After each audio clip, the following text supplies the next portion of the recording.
It's because there's so much change. I think that, like, I don't think conservatives have the luxury to be conservative anymore. I think when something like the internet comes along, then there is a maelstrom of change, a maelstrom of progression.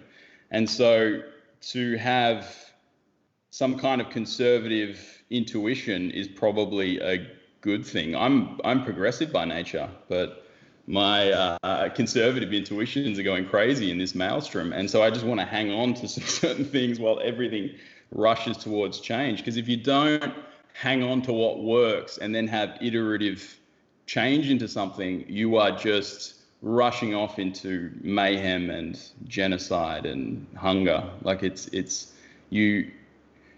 A progressive instinct works best when it's in some kind of iterative change on something that's good. If you agree that we live in this kind of hellscape that they're trying to sell to everyone, then maybe kind of full-scale changes.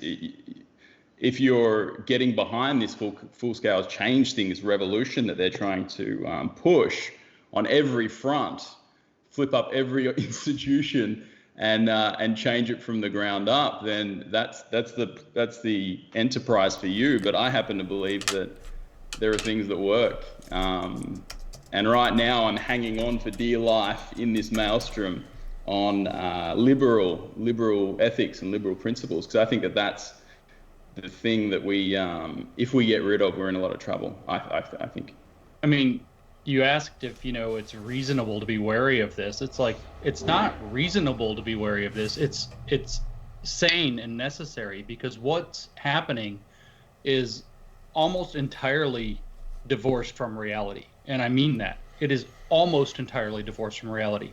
So what's happening in terms of the moral panic around racism, for example, is that millions of Americans and people around the world are now being confronted with this accusation that feels and sounds credible that they're racist, where they were pretty sure they weren't racist to begin with. I've had so many people email me in the last week saying something that, of course, critical theory would celebrate. They're saying, I've not thought about race this much in 40 years of life as I have in the last 14 days. So these are people who have been going through their lives every single day, not racist. I'm going to just say that, not racist, who all of a sudden have been confronted with this narrative that our entire country is racist, everybody in it is racist, unless they are, and I say unless they are subscribed to this ideology that's behind the movement, except that even people who are subscribed to it, unless they have a very, very narrow set of identity factors, are also complicit now somehow in racism. You see Latinos, you see Asians, you see Arabs, you see Indians, you see Filipinos, you see these people prostrating themselves across the internet saying that they have to absolve themselves of their anti-blackness, and they have to deal with the fact that they're complicit in white racism. They're not even white. Like, this is actually fundamentally disconnected from reality. Now, you want to say, there's some problems with the police, there's some police brutality, those issues that there are actually real issues there. Fine. But the narrative is we're being killed in the street every day by police. That's actually just wrong. It's not even, it's like, it's so far from true that there's nothing to be said about it. And then when people say, but for example, there were 9 unarmed black people killed by police in 2019. As a mathematician, I know there were 365 days in 2019. There were 9 people killed. That doesn't work. That can't possibly be one every day. That's not even one every month. And so you hear this, and then you think, what in the world are these people talking about? And they say, oh, well, my lived experience is that it feels like we're being killed every day. So we're being pushed into a crazy revolution to remake all of our institutions. Our corporations are bending over to our academies are bending over to. You have open coups taking place within most of our left-wing media at the mainstream level. They're flipping over, they're firing people, they're literally doing struggle sessions on people who tweeted the wrong thing, even if it's like, maybe we should have cops. Something pretty reasonable by almost all standards, by all standards, in fact. And all of a sudden, like, this is what's happening based on people claiming to feel an experience that has no connection to reality whatsoever. Literally none. Mm-hmm. So yes, you should be wary of this. You should be pretty freaked out by this. All right, that was my question. I was unfortunately muted for all the interesting questions that I did ask, but you guys are footing the bill here. It's so fabulously insane. It's so over the top, like how these coups are happening. Coup de Ras is what I'm thinking of it as. That they are taking, they're literally trying to force people to install people of a certain race, and they're doing it openly. They're making lists, and there's something to be said about the reasonable people that are caught up in this, because I think a lot of people's intuitions, care harm intuitions, have been parasitized to think that this stuff might be reasonable. I think a lot of people's impulse, a lot of good people's impulse, who haven't examined their underlying principles properly, they kind of catch their principles like a flu, I guess. They're looking at the landscape and intuiting toward some of this crazy stuff. So it does work on a moral intuition level, where some people are going, there's a lot of apologetics for it, I guess, is what I'm seeing from very reasonable people. Like there is this radical element of it, and then people are like, well, they can't actually be saying that. They must be saying something reasonable. So then they make sense of it in this middle ground kind of reasonable way, and then they perform apologetics for it. I think that us three have done enough homework to realize that what lies underneath that is a one-way ticket to hell, I guess. It's something very, very ugly. And I guess that's why we're all a little bit worried about what's going on at the moment. But there is something to be said about the reasonable people. Like, there's a lot of reasonable people just getting drawn into this thing. Mm-hmm. And if we're going to strategize about reaching the reasonable people, and I keep on trying to put myself in the place of somebody who's suspending their disbelief and going along with this story and thinking, well, maybe it's time. Maybe what they are saying is a little bit overblown, and maybe the way they're acting is a little bit overblown, but this is a necessary issue, and it's just kind of an expression. It's performance, and let's let them have their day in the sun, thinking about the protest, thinking about the activity. But then you have this entire it's not well researched, but it's thoroughly developed in the academy set of ideas that has been polished and workshopped and think tanked into perfect little pamphlets, brochures. You click on a button, and your entire company can now just learn this whole mantra of things. And I don't know, how do you combat that? How do you push against that?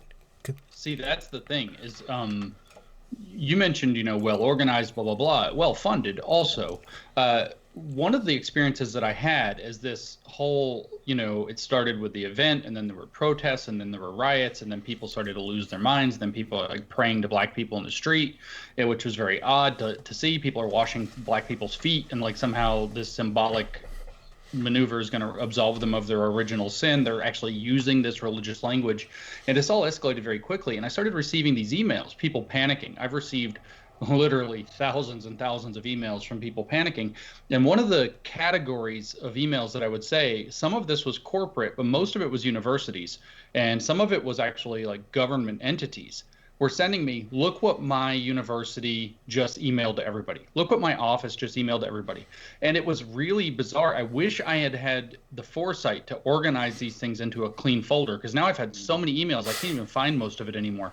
But I was like replying again and again. It's like, yeah, these say this. I've seen 200 of these. It's just changed the heading at the top.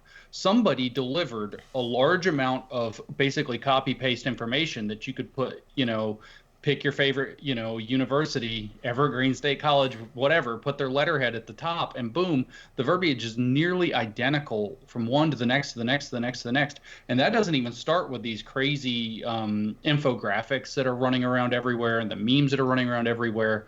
Not to mention, my brother's got a really big Instagram account, and he started getting all these messages from people saying, hey, I wonder if you would lend your platform to this movement that we're putting together, and had a little bit of like links toward things that have that would send him to some ideologically sound, sound doctrine references. And so it's a complete and utter assault. Like, they're going crazy. There's activists as far as the eye can see, and this is a thriving industry. That's the thing, is that it's not just, well, it is people that are being recruited to do it on their own accord, but there's a lot of money in this. There's bricks and mortar. There's a lot of these 501c3, C4s in America. You see a big spike in 2012. These are non-profit entities, and money's pouring into them. It's an industry. It's a huge industry, and a growth industry by the look of things, because then you've got all the people who are saying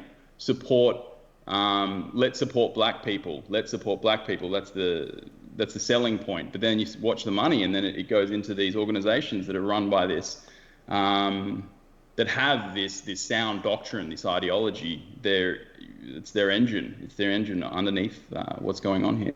Do you guys think that this is a unique event? Like the first full scale worldwide proselytization of an ideology, of a religion, just all at once dumped upon the world from all different levels? I mean, maybe that's over.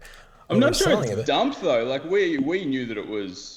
We smelt this many years ago, right? Everyone in this little group of ours realized that there was something afoot. And so we've been doing a lot of research for over the past 3 years, trying to figure this thing out and where it is. And there's a lot of infrastructure. Something happened around 2010. I think a few different factors came together at 2010, and then this thing has been growing ever since. And then it just needed that push, right? That one video that exploded it all into what we see today. Have we lost Jim? You kind of magically just clipped him out of existence. I think he'll come back. Oh, you're talking about having problems with his internet. He might have just dropped out. All right. Well, he'll be back. So, okay. So I opened with just saying about how unreal it is, that it's just, you kind of have to go along with it because it's just so insanely all over the place, and it's very plausible with, I guess, privileged doctrine. It's very it's very seductive. Like this is your privilege and this is somebody else's oppression.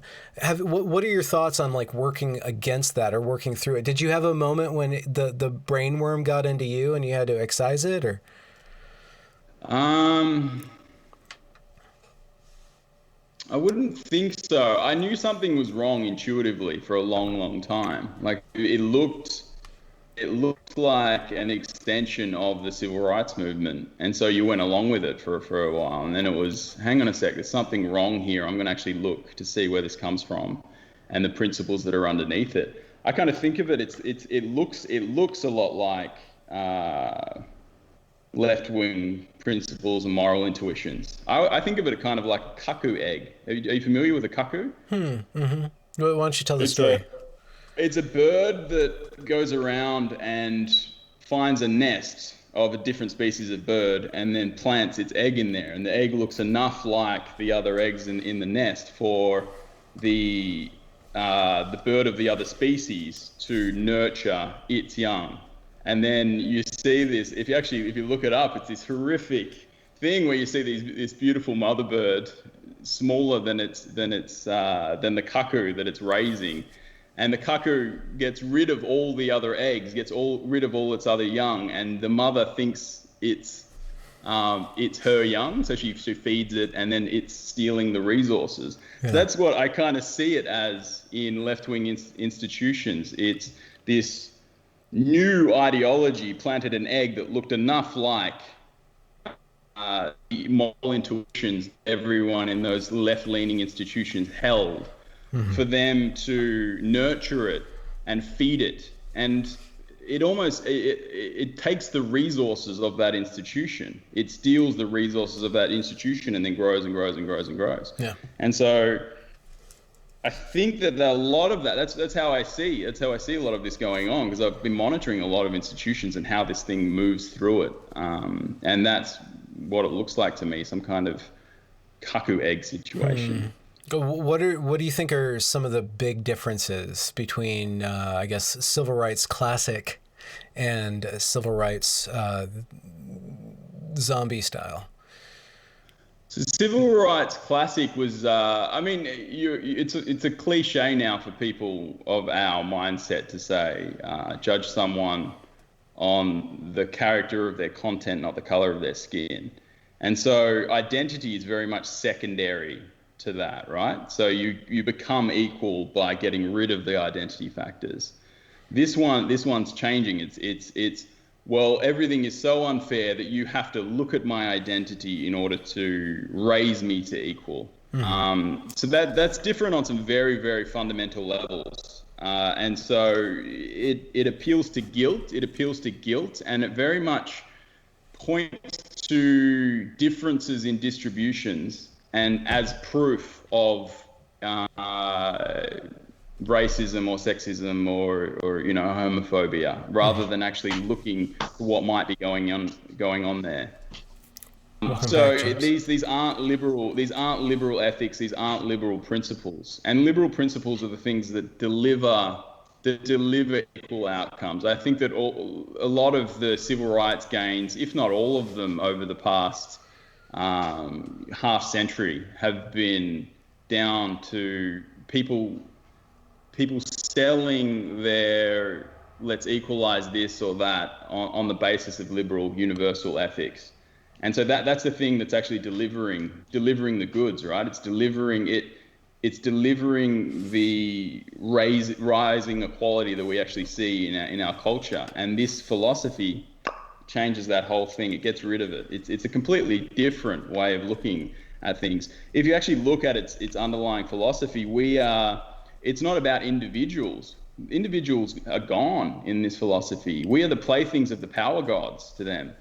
And it's group on group. There's war built into this. I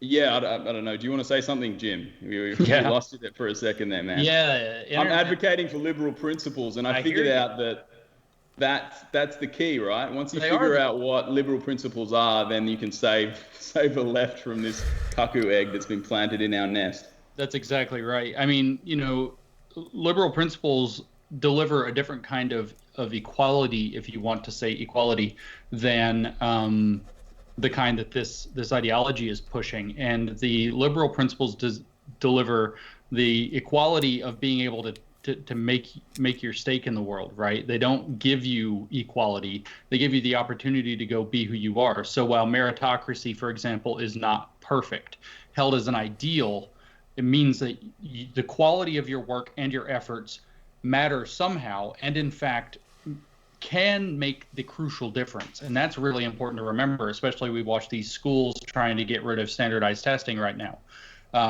Standardized testing actually saves a lot of people, especially, it turns out, racial minorities, from discrimination, because once you pass the test, you can't say, this kid doesn't know what he's talking about. He passed the test. So those objective standards change things. So it gives people a different opportunity to do something. And like you said, this actually does flip that over. It tries to engineer the outcomes on the backside. We've seen in history how that works out, which is badly. And like you said, most importantly, it utterly denies the individual. It denies the content of character. It denies the value of the merits of one's work. And even the individual itself isn't considered to exist. The philosophy, if we can call it that, of this critical race theory or of these other critical theories, I call critical social justice. The ideology itself says that the most important factor about somebody's identity is which social groups they belong to, and then that those social groups are stratified, meaning they have different levels of value in society, different levels of opportunity or access to resources. And so that imports what's called Marxian conflict theory, which was Marx's view that the classes were in conflict with one another, not a kind of symbiotic organism where each class plays a role in a broader organism. And so it was instead that the proletariat were now in conflict with the capitalist class that was trying to keep them down and control them and exploit them in particular. So this conflict theory mentality tells people, look, you belong to social groups. Those are your races. Those races experience certain power dynamics in society. We're not going to say that there's an essential nature to be black or essential nature of being white or essential nature of being Asian. That's not true, because they see everything as socially constructed. But there's an essential experience of power, being black in a white dominant society, being Asian in a white dominant society. And they don't care about other societies. The fact that like China is Chinese dominant doesn't matter to them. They're not even looking at that, right? They still even would say stuff about white dominance and how the Chinese dominance has imported white dominance because it's all they can see. So they have this idea that you are an emissary of your group and you have this essential experience. So if you happen to be brown, Mike, or black, or whatever it happens to be, theory says this is what your oppression should be like. We've had these voices tell us, bell hooks, Kimberly Crenshaw, so on and so forth. We've had, you can name a special revelation. We've had these voices tell us what that experience is. And then if you say, that hasn't been my experience really, they would say, if they're going full Marx, they would say, well, you have a type of false consciousness. They might say you have internalized dominance. They might say you have internalized racism. They might go full cynical and say that you're self-motivated and that you're selling out for white approval. We've seen recently, like Terry Crews got called a race traitor and a lot of other words that are really rude that mean race traitor, for saying that he thinks that we should be focusing on unity as opposed to division right now and racial division. And so you actually aren't allowed, no matter what your race, no matter if you want to look at identity through those lenses, race, gender, sex, sexuality, and so on, you're not allowed to have a voice other than what the theory says. Mm-hmm. Because if you are disagreeing with it, if you have dominance, that's because you want to keep your dominance. You have a cynical self-interest or a type of willful ignorance or pernicious ignorance or active ignorance or white ignorance or something like this that prevents you from even being able to see it. You have white comfort, so you don't want to have that disrupted. You don't want to become uncomfortable. You have white equilibrium that can't get broken down. You have white solidarity to your other whites. You have this whole idea that there's no way you could genuinely disagree. And if you happen to be one of these racial minorities that it speaks over and for, then you also have to toe the line, or else you're selling out, or else you're brainwashed by white society, or you want white approval, or so on. So Kanye puts on a MAGA hat and starts dancing around and saying, I think for myself, and Ta-Nehisi Coates, like the poet laureate basically of critical race theory, comes out and says, well, you're no longer black. It's like, because and finally the 1619 Project woman, Nicole Hannah-Jones, told us why. I mean, if you've studied the theory, you know why.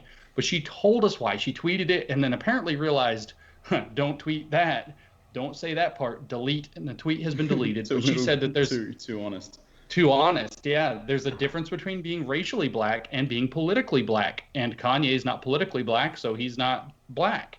They just dropped that modifier right off of there, just like they do with systemic racism is racism. Politically black is black. And then all of a sudden... I mean, you experience this. Yeah. I think people, anyone with color would experience this. It's the color of my skin goes darker or lighter depending on what's coming out of my mouth at any one time.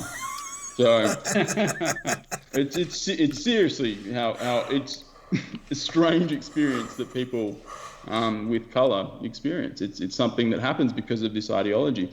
I want to, sorry talking with my mouth full, but... Well, let me jump in real quick then while your mouth is full. Jump on. Just add to that. Look, the number of social workers who have told me in a number of different states now that say if they run into, a black or brown or whatever it happens to be not white person, and then they say, well, do you feel like racism contributed to your problem? And they say no. Then the social worker's job becomes to teach them how racism contributes to the problem. It's like, that's exactly what you're talking about. They're collecting, and that's what's happening in these fields. They're collecting evidence for the intersectional pyramid. It's like offerings to the intersectional pyramid. It's going out into the world, finding proof, and then bringing back the offerings to your idol. So the big thing that you touched on, Jim, was that we can't miss is the objective standards in liberal ethics that have been changed to subjective standards. Right. So this is where a caste system starts to play in, because the subjects, like the more oppressed you are, the closer to truth you are. So shut up and listen to a black person because they're speaking the truth. Everything else is just discourse. And so there are subjective standards that are starting to creep into the way our culture works. And the thing that's built in there is if you don't use objective standards, you don't have conflict resolution. So at some point, white people are going to go, fuck it, I'm going to play this thing to win. You know what I mean? So, and that is a scary. I think that Trump is probably a knock-on effect of white people saying, you know what, we have an identity too. We're going to play this game that you're by your rules, and then get together and try and win this thing. Many people, and it's not the whole Trump phenomenon, but there's sections of it, and so it's war. If the more people that pick this up, it's like your country is going to look like gangs of New York with just identity groups. You know what I mean? That's where it heads if you the further that this way of thinking spreads. And so what liberal ethics doesn't have, and why I think that the market value of this ideology went up so much when the internet hit, was you've got liberal ethics are more or less a process, you would say, Jim. You would say it's more a process, I guess. Right. And so it doesn't actually have a codified set of ethics.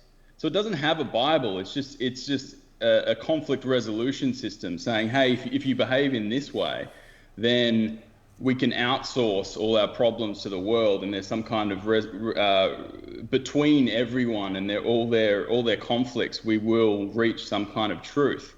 But it doesn't have a codified set of ethics.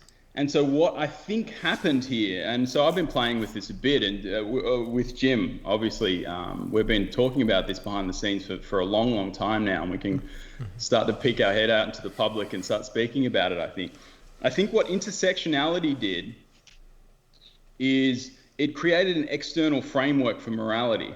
It's an enterprise to create an external framework for morality, and with remediating oppression based on identity being its core value. And so a religious person is easier to talk to about this because they would understand that an external source of morality is God for them. That's where it comes from. And the Bible is the thing in between God and them. So they've got this codified set, something set in stone that they can refer to for the morality. The morality is not coming from an internal place. So in terms of liberal ethics, it never had that. It never had that Bible thing. And so in the university, they've set out to create an external source of morality, and they've been codifying this thing for decades now. And so they have their Bible. And any theist would understand that an external source of morality that's not God is an idol. So I think the intersectional pyramid is an idol. And I know that this sounds all crazy, but I think that I could probably map this out in an academic way and defend it. I will if there are any professors that are brave enough to recruit me with a scholarship. I'll map it out and figure this out, because I think it's true. I think they've figured out an external source of morality. They've codified it. They've created activist seminaries, and there's enough people that are trained in sound doctrine now for this evangelical event to happen when the internet hit. Right. So this is actually really interesting because it connects us to, like, why are evangelical Christians, many of them, especially the most conservative ones, and all these like left-wing liberal atheists, like all of a sudden teaming up.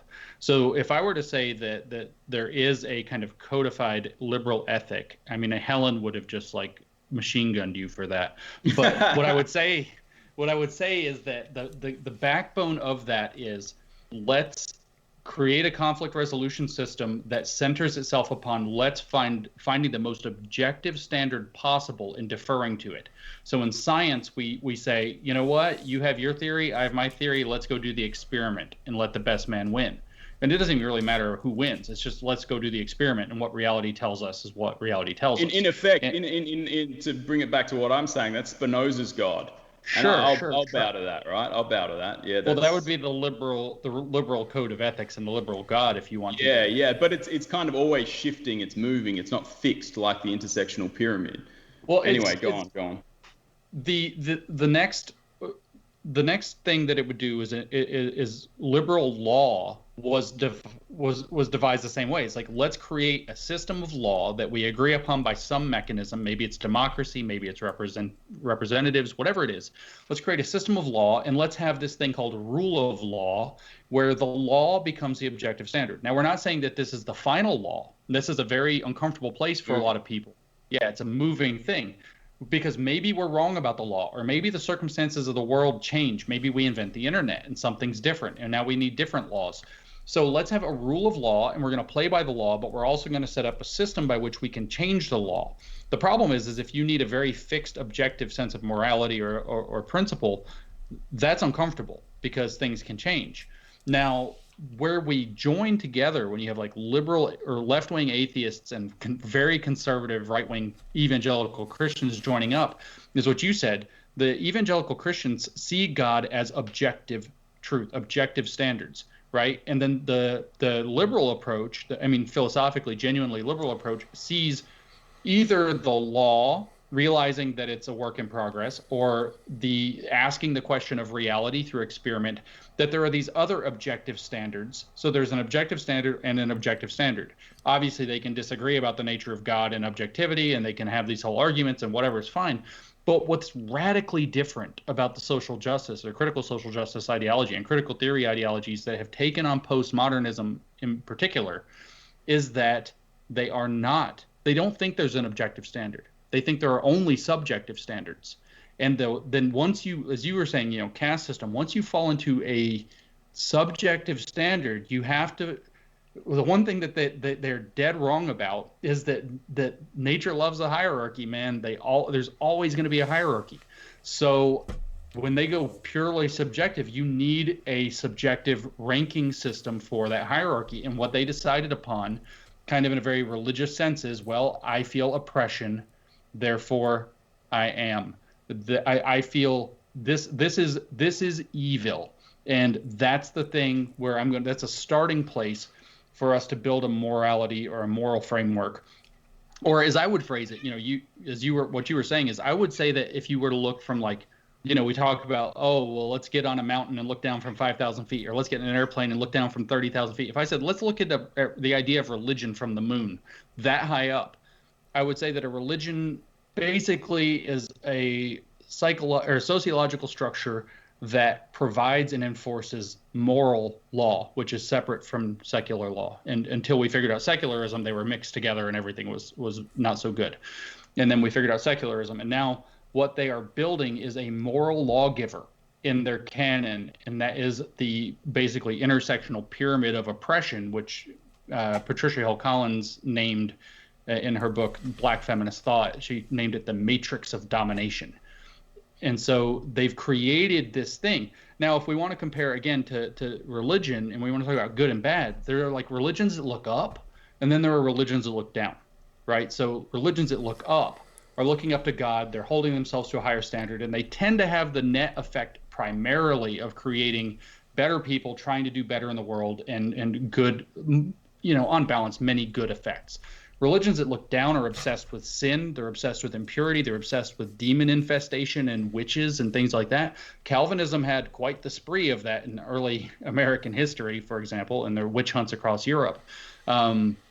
Religions that look down create destruction. And then when you take out anything like an objective standard, all that's left is creating destruction and caste systems and hierarchy. And you can't, we're dodging an elephant in the room here too. And then I'll shut up for a second and let everybody else say something. But, abolish the police is the meme right now. And so everybody's like, if that happens, gangs will just run everything. And then they were like, no, it'll be fine, communities and blah, blah, blah. And then the next thing you know, a group in Seattle decides to take over several blocks on Capitol Hill, call it an autonomous zone or Chaz or whatever the hell they're calling it now. And then within 3 days, you have a guy going around calling himself the warlord of the autonomous zone. And I am the police now. I am in charge now. It's a gang. A gang took over. The south side of Chicago ends up ejecting the police. What happens? Gangs are running the city within days. It's like that vacuum just gets filled. So it's utterly absurd to believe that, and this is a very, I hate to say communist, because it's communist in like this weird abstract sense, not the economic sense. But it's like there's this weird communist utopia, like, oh, we'll get rid of the authority and everything will be great, as though the authority vacuum is not going to get filled by whoever the biggest jackass is or whoever has the biggest gun. This is inside their ideology. They think that the evil resides in the systems. And the systems that were created by white Western European the powerful people that created those systems. And so if you can retrain the privilege out of people and create equality, you won't have crime. It gets really, really weird, and it's there. It's all written down. It's like going through the layers of Scientology, right? Like you're at the start of Scientology. This has been the journey for me. It's been the start of Scientology, talking about thetans and maybe past experiences and stuff. Like, yeah, okay, no worries. And then you go one step further, and then they're talking about something else that's kind of strange, and then they go one step further, and then all of a sudden you're on a ship and you're some kind of captain, and they're talking about Xenu and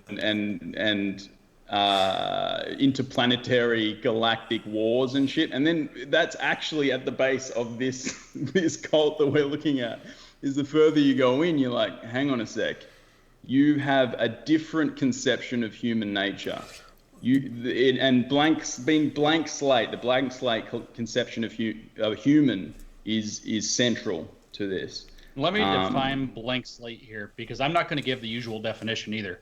I'm going to say that blank slate means before humans ate from the tree of knowledge called the Enlightenment. Once we started to figure out how to do knowledge, once we started to actually find out truths about the world that have an objective standard behind them, that's when sin entered the world, and the sin is oppression. That's when we fell from the garden, which is this kind of ideal pre-oppression state, which is of course a farce, right? There were empires and brutal empires and terrible things well before the Enlightenment occurred. But there's this weird resentment within this entire ideology that I think I've been trying to, like, how the hell did they get to this? And I know there's like the humanities side and the philosophy side where they're like resentful that science is encroaching on their turf, and the literary criticism side was pissed off that the humanities weren't getting the same, attention that the sciences were, especially in the 30s, 40s, and 50s. There's a lot of resentment there. But at the same time, I was like, how in the world could you possibly believe that there was like no real oppression? And the answer seems to be that they believe that science cheated by deferring to an objective standard and actually starting to figure things out. It's that science somehow cheated and then used their cheating knowledge to do terrible things pretty much right out of the gate. So they have this other weird view of human nature, which doesn't admit mistakes, doesn't admit fallibility. And so it's like, imagine that you were a person who lived in, say, I don't know, 1600 or thereabouts. And like the predominant way of thinking about the world is conquest. The land that you control is your land, and the land that you lose control of is no longer your land. And, this is kind of the whole point of all those empires that were built, Rome, Ottoman, Mongol, you name them, across all of history. Every human civilization's tried to do this. And then all of a sudden you invent cannons, like not some gunpowder stuck in a bamboo chute that can fire off some fireworks or a little projectile. Cannons, right? If that ball, you fire a cannonball out of a cannon. I watched when I was in high school. I had the pleasure, I guess, as a teenage boy. I don't know. I was horrified. A lot of us were like, it was like no trigger warnings back then, guys. And there's a movie called Glory that is about the Civil War. And my teacher was like, we're going to watch a Civil War movie in my American history class, and we're going to watch Glory. Well, I don't know if he did it on purpose because he was cool, or I don't know if it was a mistake, but he got the rated R version, or maybe it was NC-17. And like the opening scene of the film, if I recall correctly, maybe it's a little further into the film, is like the credits are rolling and the camera is following a cannonball as it rolls through the air at high speed. You can tell, everything's whooshing by. And the cannonball goes through some guy's leg, and then it goes through some guy's head, and then it goes through some structure, and then it goes through another guy, and this ball is just barreling through. So now you're in this mindset like, oh, well, if I can take over the land, it's mine. And now I have a cannon. It's going to take learning not to do that by screwing it up, basically, before people are going to figure out, whoa, this weapon changes things. This is why, and this is very unorthodox thinking, I think of World War II as the point where the West decided, okay, conquest by force, no longer okay. We have nuclear weapons now. We have airplanes. We have machine guns. Conquest by force results in millions upon millions upon millions of dead people and literally devastated cities with a capacity to level a city with two or three pieces of ordnance now when you talk about thermonuclear weapons. It's right in the wheelhouse. So now we can't do that anymore. And so what did you see coming out of the World Wars? The League of Nations, the United Nations, all these treaties, all these pacts, all these organizations like, all right, we're not going to conquer the world anymore. The Germans tried. We're not doing that anymore. We're not conquering the world anymore. And so there's no forgiveness they're like, this ideology looks back in history at like 1600 or 1400 or whatever, or 15, I guess, is when Columbus would have been, 1492, ocean blue, blah, blah, blah. And so they look back and they're like, those people should have known better. Why? How could they? We had to drop nuclear bombs on Japan to realize that dropping nuclear bombs on a city is like, whoa, that was actually a really bad thing to do. Like, we actually had to do that. And then we're like, whoa, okay, we got to change course. Right? There's no, and this plays out, that's the geopolitical scale, but that plays out on the personal scale. Like some guy tweets some racist thing, like he's 17 years old and now he can't have a job anymore because there's no forgiveness, because the idea is like these sins of oppression that came in with the fruit of knowledge. Why? Because what did the Europeans do? They used their power to go conquer the world. Colonialism, Atlantic slave trade, blah, blah, blah. Put people in bondage. How are they going to fight back? We have guns and steel and so on. And so they misuse their power. So that power becomes intrinsically evil. That is the fall from the garden. That is the energy of Cain. And the natural everyday world out there becomes the indigenous cultures, the Native Americans, the various countries and tribes of Africa and Australia and different parts of the world, all South America, all of those things become able that Cain goes around and just starts slaughtering. And that's the view. I mean, that's like the religious architecture behind this. Mm-hmm. And so that sin of Cain, that he used his power to deceive and kill, stains everything going forward, so that you can't possibly forgive somebody who's complicit in the sin of Cain. That's the psychological and psycho-religious architecture here. We, the kind of specially informed critical theorists, are separate from this, and we will bring us to the utopia. So the one rule everyone should learn is just be scared, be wary of utopians, and that's where they're headed. They've got some kind of equity utopia in their mind that they're trying to drive the course of history toward, and they genuinely believe they can do it. It's heaven on earth. It's heaven on earth. It's their heaven. And they do it backwards, right? So I don't know if people really understand what systemic racism comes down to, but in a very real sense, the system in systemic racism is everything that happens. And if systemic racism happened if there are different outcomes. Why? Because total social constructions, total blank slate social constructions, everybody is inherently the same, which, by the way, was a slogan during Mao's rise. Man, woman, boy, girl, we are all the same was a Maoist slogan. Everybody's inherently the same. And then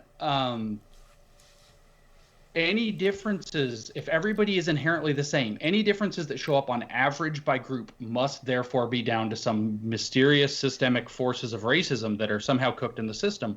So what they do is they look at the outcomes and say, well, if the outcomes are different, there must be racism. And I don't mean to be harder on this than it is, but taking the literally least logical and stupidest possible idea that they could have. They're like, oh, well, if we just change things so that the outcomes come out the same, that fixes the systemic problem, right? So it's like, let's just put a coat of paint on the thing, and then the problem's fixed. So we've got to bring this back to, because once we get deep into the sound doctrine, I get the sense that we disconnect from the general public.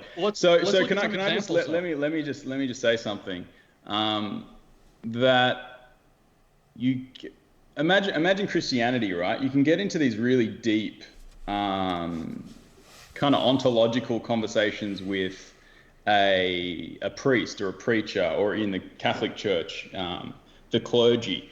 So you get into these really weird spaces with them, and they'll go there with you, and they'll understand what the hell they're talking about. Right. But if I meet a Christian on the street and then try to jump into these theological considerations and the philosophy behind the thing I believe, I won't be able to go there with you. And so what Jim and I get into on and off is this kind of sound doctrine that we would be able to speak if they would speak to us. We'd be able to speak to that to the postmodern clergy. But when we're in this situation where I suspect that most of the people that are watching this aren't familiar with the sound doctrine, it would just sound like words to them. Just random word salad. It would sound crazy as well, yeah. And so, but you do have woke, culturally woke people, just like you have cultural Catholics or cultural Jews, and then you have clergy. And so Jim and I are very much interested in the clergy and figuring out how the doctrine works in a very specific form. And the manifestations of it, which are the culturally woke, it is a different thing, but there is if you understand the theology, the philosophy underneath it, you will see, you will be able to make predictions about their behavior. Right. And so if you can do that, you're onto something. And we have made many predictions. So there's a point at, we're wrong often as well, but there is a point at which what we're looking at is useful to the every person. But Ben, jump in, because I don't know, Jim and I get on pretty deep into this now, and we can lose the everyman quite easily, and I'm painfully aware of that. I want to put us into a thought, just a dry run. So let's say that you're a worker in a business that's not conservative, not liberal. It's just, I guess it's just basically liberal in the sense that everybody just has their own life and has their own beliefs, and they're just there to do the job. And enough about this system of thought that that it will make the entire job about itself. It's a very selfish God. It causes everybody to think about it all the time. That it will derail the process of the work. Let's say you're in a preschool or an education system. That it's going to strain the human relationships. It's going to probably poison the kids to a greater or lesser degree. We don't know what it does to young minds, but we know what it does to 18, 19, 20-year-olds at Evergreen. And yet you also know that it has an appeal to save the world, and it's very cogent right now in this history. So if you were just a regular worker wanting to save your job in the long run, but also wanting to save the institution, what would you say to the head of the institution before this stuff actually gets going, before it's actually turned somebody onto it? What's the basic argument? You would have to do it's not a basic argument. You'd have to, because you have to untangle each individual argument that's going to be leveled at the organization. So if you wanted to fix, you would try and hire a consultant that is an expert in liberal ethics, and then they could act as a translator between what these people are saying and the kind of moral intuitions that it is parasitizing. Hold on. If you wanted to do it yourself, go on. You're seriously saying this stuff is so powerful that you need to hire a pest guy, somebody who's devoted his life to do this, to pre-spray the entire ground. It's weird, but that's what's going on right now. We're living in a strange time. I think that there's another way you could do it. It would be to understand objective standards and liberal ethics yourself. So do some homework, and then you'll figure out how to, and maybe it's some philosophy of science, depending on where you are, and then you will be able to translate. Because it's a shape-shifting thing that latches on to people's moral intuitions. The Care Harm Foundation, and mainly the Care Harm Foundation. So you've got to be brave and understand liberal ethics, so you can recontextualize each individual argument on the grounds of no, that doesn't make sense because of A, B, and C and D. And the thing is with the people that are doing it, the people that are taking this on board are taking it on board because they think that it will produce what liberal ethics have been producing in the past.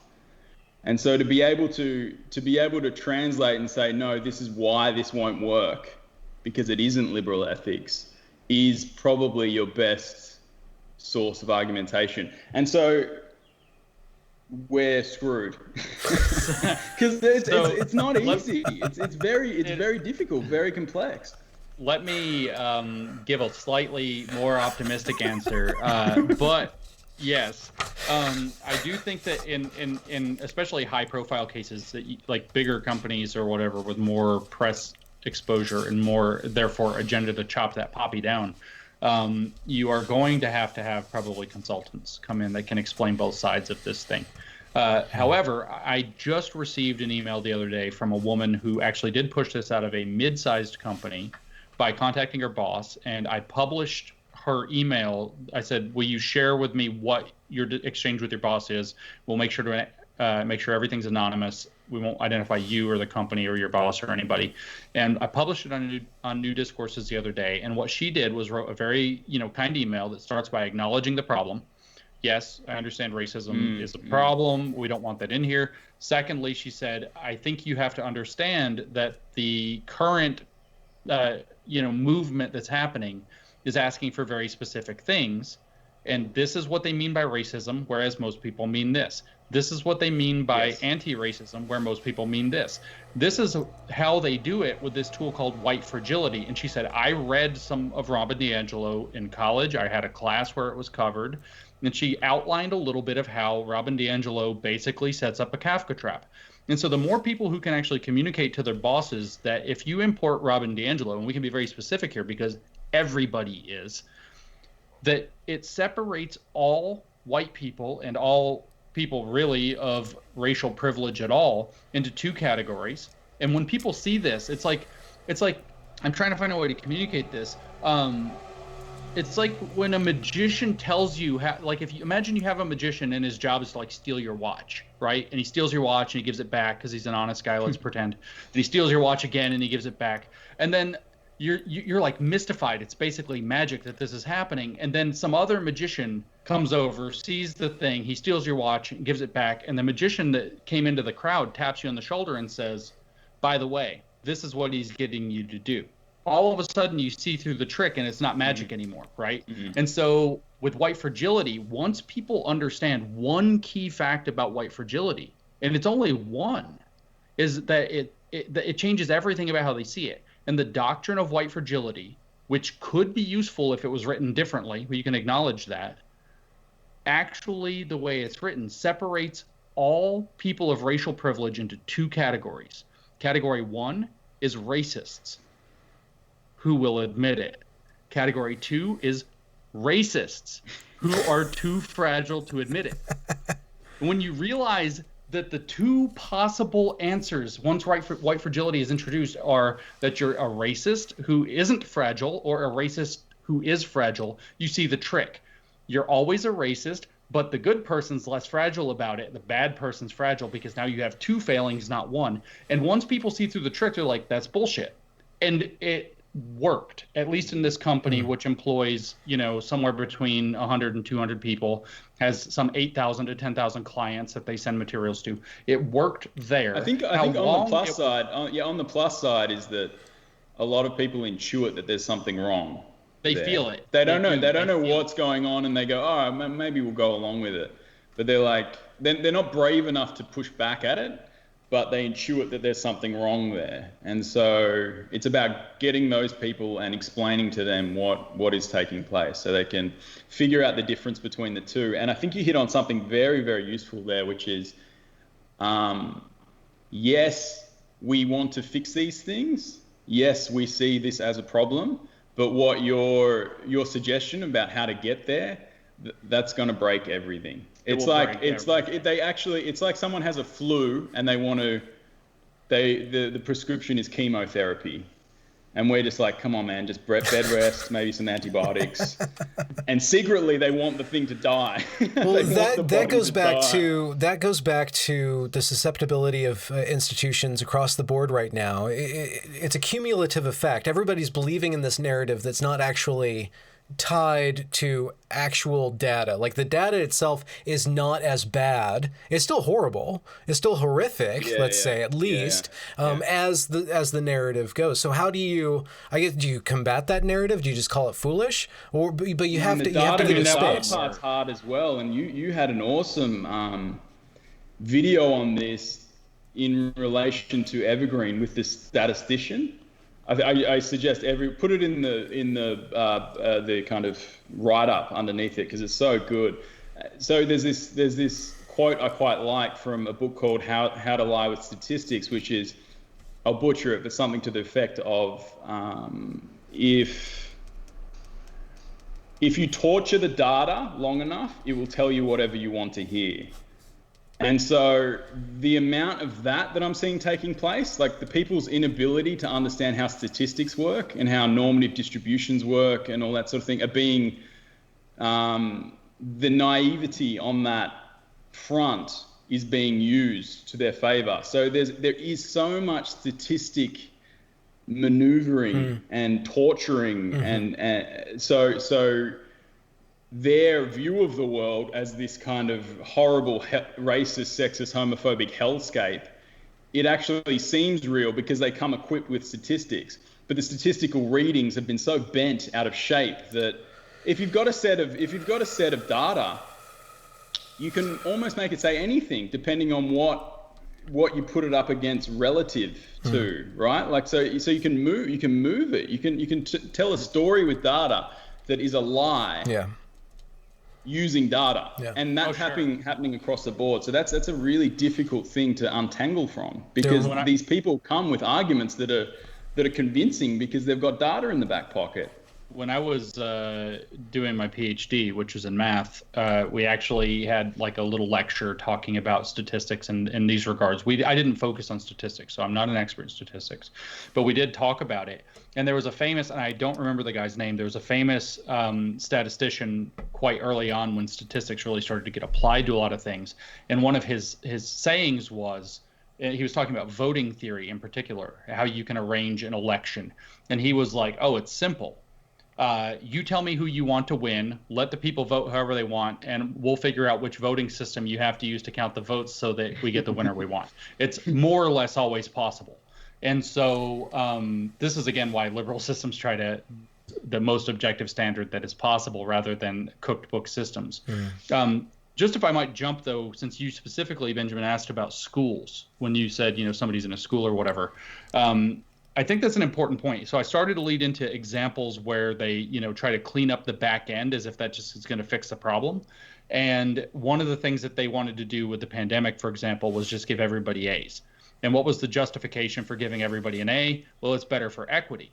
Obviously, there were disruptions to education. They had to do something with kids' grades, whether it's no credit, whether it's, something. They had to do something. But they argued everybody should get A's. And the reason was because people who have lower grades will be pulled up further, and people who have higher grades, it won't hurt them. So it'll even things out more. And when you want to get rid of objective standards like that. So if you're in a school, you can actually, first of all, let me just admit, you're in an uphill battle. The schools are cooked. Yeah. But that said, you actually will have administrators. You still have a lot of educators who definitely care about education. They've just been convinced that this is the best way to go about it. And you can actually appeal to them, say, really, here are these examples where, and people do love a testimonial. Here are these examples where some low-income kid had bad grades, bad home life, scored a 1460 on the SAT, ended up in Harvard or whatever it is. And that kid would not have been discovered. And you can talk about, these other kinds of things and say, is obliterating grades or obliterating these tests really the best way to go about it? Or are there other ways that we might go about it? Could we try to identify the problems with the test and fix them rather than obliterate? Same thing, by the way, with the police, right? This is actually a feature, and I don't want to get lost in the weeds, but these are the kinds of things, by the way, that you can appeal to, these kind of contradictions in the prescription where they, as Mike phrased it, where it reveals that they're trying to give chemotherapy for a case of the flu or a common cold. This is typically the case. There's a very, I hate to say it, but very infantile approach. It's almost toddlerish to these problems that they try to fix. So they're like, oh, there's a bad thing happening with the police. And I want to phrase it that way. Bad thing, very toddlerish. And so what's the solution? Do we reform the police? No. What do? We get rid of it. The thing that creates the bad thing, get rid of it. Just get rid of it entirely. It makes bad things, get rid of it. Liberal society makes bad things, get rid of it. The rule of law makes bad things, get rid of it. Due process, this is your Title IX example, makes bad things, get rid of due process. It's like, it is a child's way to solve a problem. Right. And who fills in the vacuum? The thing is, they want the people with sound doctrine are going to come in with institutional diversocrats. Yes, they're the people who will come in. So we're talking about mobsters and anarchy, but I think the real frightening thing is the bureaucrats will come in and sort it out. Bureaucrats will fill and it up. Can I tell you where if you've got a predictive model of this kind of blank slate thinking, the philosophy that's underneath this, they believe that crime is a result of systemic oppression. So if we can get rid of the systemic oppression, we can actually, because they believe that people are blank slates, we can train crime out of the population. We will have a utopia. They believe re-educated out of the population. Just say it. And so what do you have? They're advocating getting rid of prisons. So there's a soft version. Let's just reshape. Let's reshape police, which fine, I'm up for that. Let's reshape prisons, fine, let's up for that. But there's this extreme version of it, which is let's abolish prisons. And it's pretty widespread in their world. Let's abolish prisons. Let's abolish cops. And their thinking is that we can train this out of people. So if you follow that to its logical progression, you have retraining camps. Yes. Some kind of gulag archipelago across America that's retraining people. And that's why they don't. And when they don't work, you have undesirables who have to be. Well, exactly. When the crime keeps happening, they're like, that's when the seen missing part of their philosophy takes place. It's like all of a sudden people start disappearing. And the other thing is when you've got the bureaucrats in these positions, they can send anyone into the retraining camps they want. And we see that in places like Evergreen, it's like, well, we need that person retrained. We need that person fired. We need that person. And these are people who are standing up against the ideology. These people aren't doing anything specifically bad or racist. They're just people that are annoying to them. The science departments, they were like, we'll bring them in, retrain them, and if that doesn't stick, we'll sanction them. That's like a direct George Bridges quote. Is going to go, that's what's going to fill in if they get rid of like the city hierarchy in Minneapolis, or if, the autonomous zone of Seattle were to spread to, a much broader region or citywide or whatever. That's what fills in the gap. And it's George Bridges, the Stalin figure. Let's bring him in, retrain him, and if it doesn't stick, we cut him. That's right. Stalin could have probably uttered those words himself. That's the thing though, and if it doesn't stick, we'll just get rid of them. I saw a thing on Twitter with like thousands and thousands and thousands. Just insane thousands of retweets and likes talking about how, this guy apologized, but that's not good enough. Once a racist, always a racist, or something. It wasn't those words, but it was to that effect. And it's like, there is no redemption possible, right? No redemption. That's it. You're done. the phrasing actually was something along the lines of the person should never work again. And it's like, wait a minute. Wait a minute. This is when you say I'm for anti-racism, like that's actually what you're talking about, plus a bunch of stupid bureaucratic programs that try to fix the problem by putting some paint on it and then killing everybody who doesn't agree with it, maybe in the end. So maybe let's just like, to not get hyperbolic, it's all there, it's all sitting there, and there's probably going to be some corrective factors in the middle of it, but it's sitting there, and if it gains too much power, there are these logical endpoints which seem like some kind of dystopian, horrific world to live in. Well, I think that there's going to be a slide of standards as every institution and business gets taken over with this. People have less resources to devote, like just time and people resources to devote to an actual good product. Within schools, they never advocate to get rid of schools. They advocate to get rid of grades and STEM, because STEM you can actually evaluate if you know the content or not. So they still want those training camps, and there'll just be a slow, gradual decline. Or in one sense, it does make in one way it does make sense that we should be giving back to a race that our country has, leaned on a lot, and that you can make a rational, more or less rational, not a lot of people are going to like it, but you can make a rational case for reparations. This entire ideology is trying to push reparations through, but it's going to set up a system of, well, look at all them taking my resources. People are going to wake up to the fact that they're just being robbed, and then they're going to want to go back. So it's going to get really unstable really quick in that way, like on a market. So this is the difference between this ideology just running and taking over, and America is a place where there are people who just won't put up with this. No, they and so won't. there's going to be a pushback. Okay. So this is where the Evergreen case study doesn't apply, right? Because there is this force within, and it is an armed force, and it can get very angry. They're you don't want to poke organized that and bear, armed. Yeah. man. You don't want to poke that bear. So I think before you get a kind of retraining archipelago, you will get some kind of balkanization, and your states will go fully red or something like that, and they will arm themselves and put up borders and things like that. So there is a reactionary force that I mean, a lot of people are scared of it, and with due cause. There is something creepy hiding there. You don't want to poke that bear, man. Well, So here's a place you can make an easy prediction too, right? There's an easy prediction available here.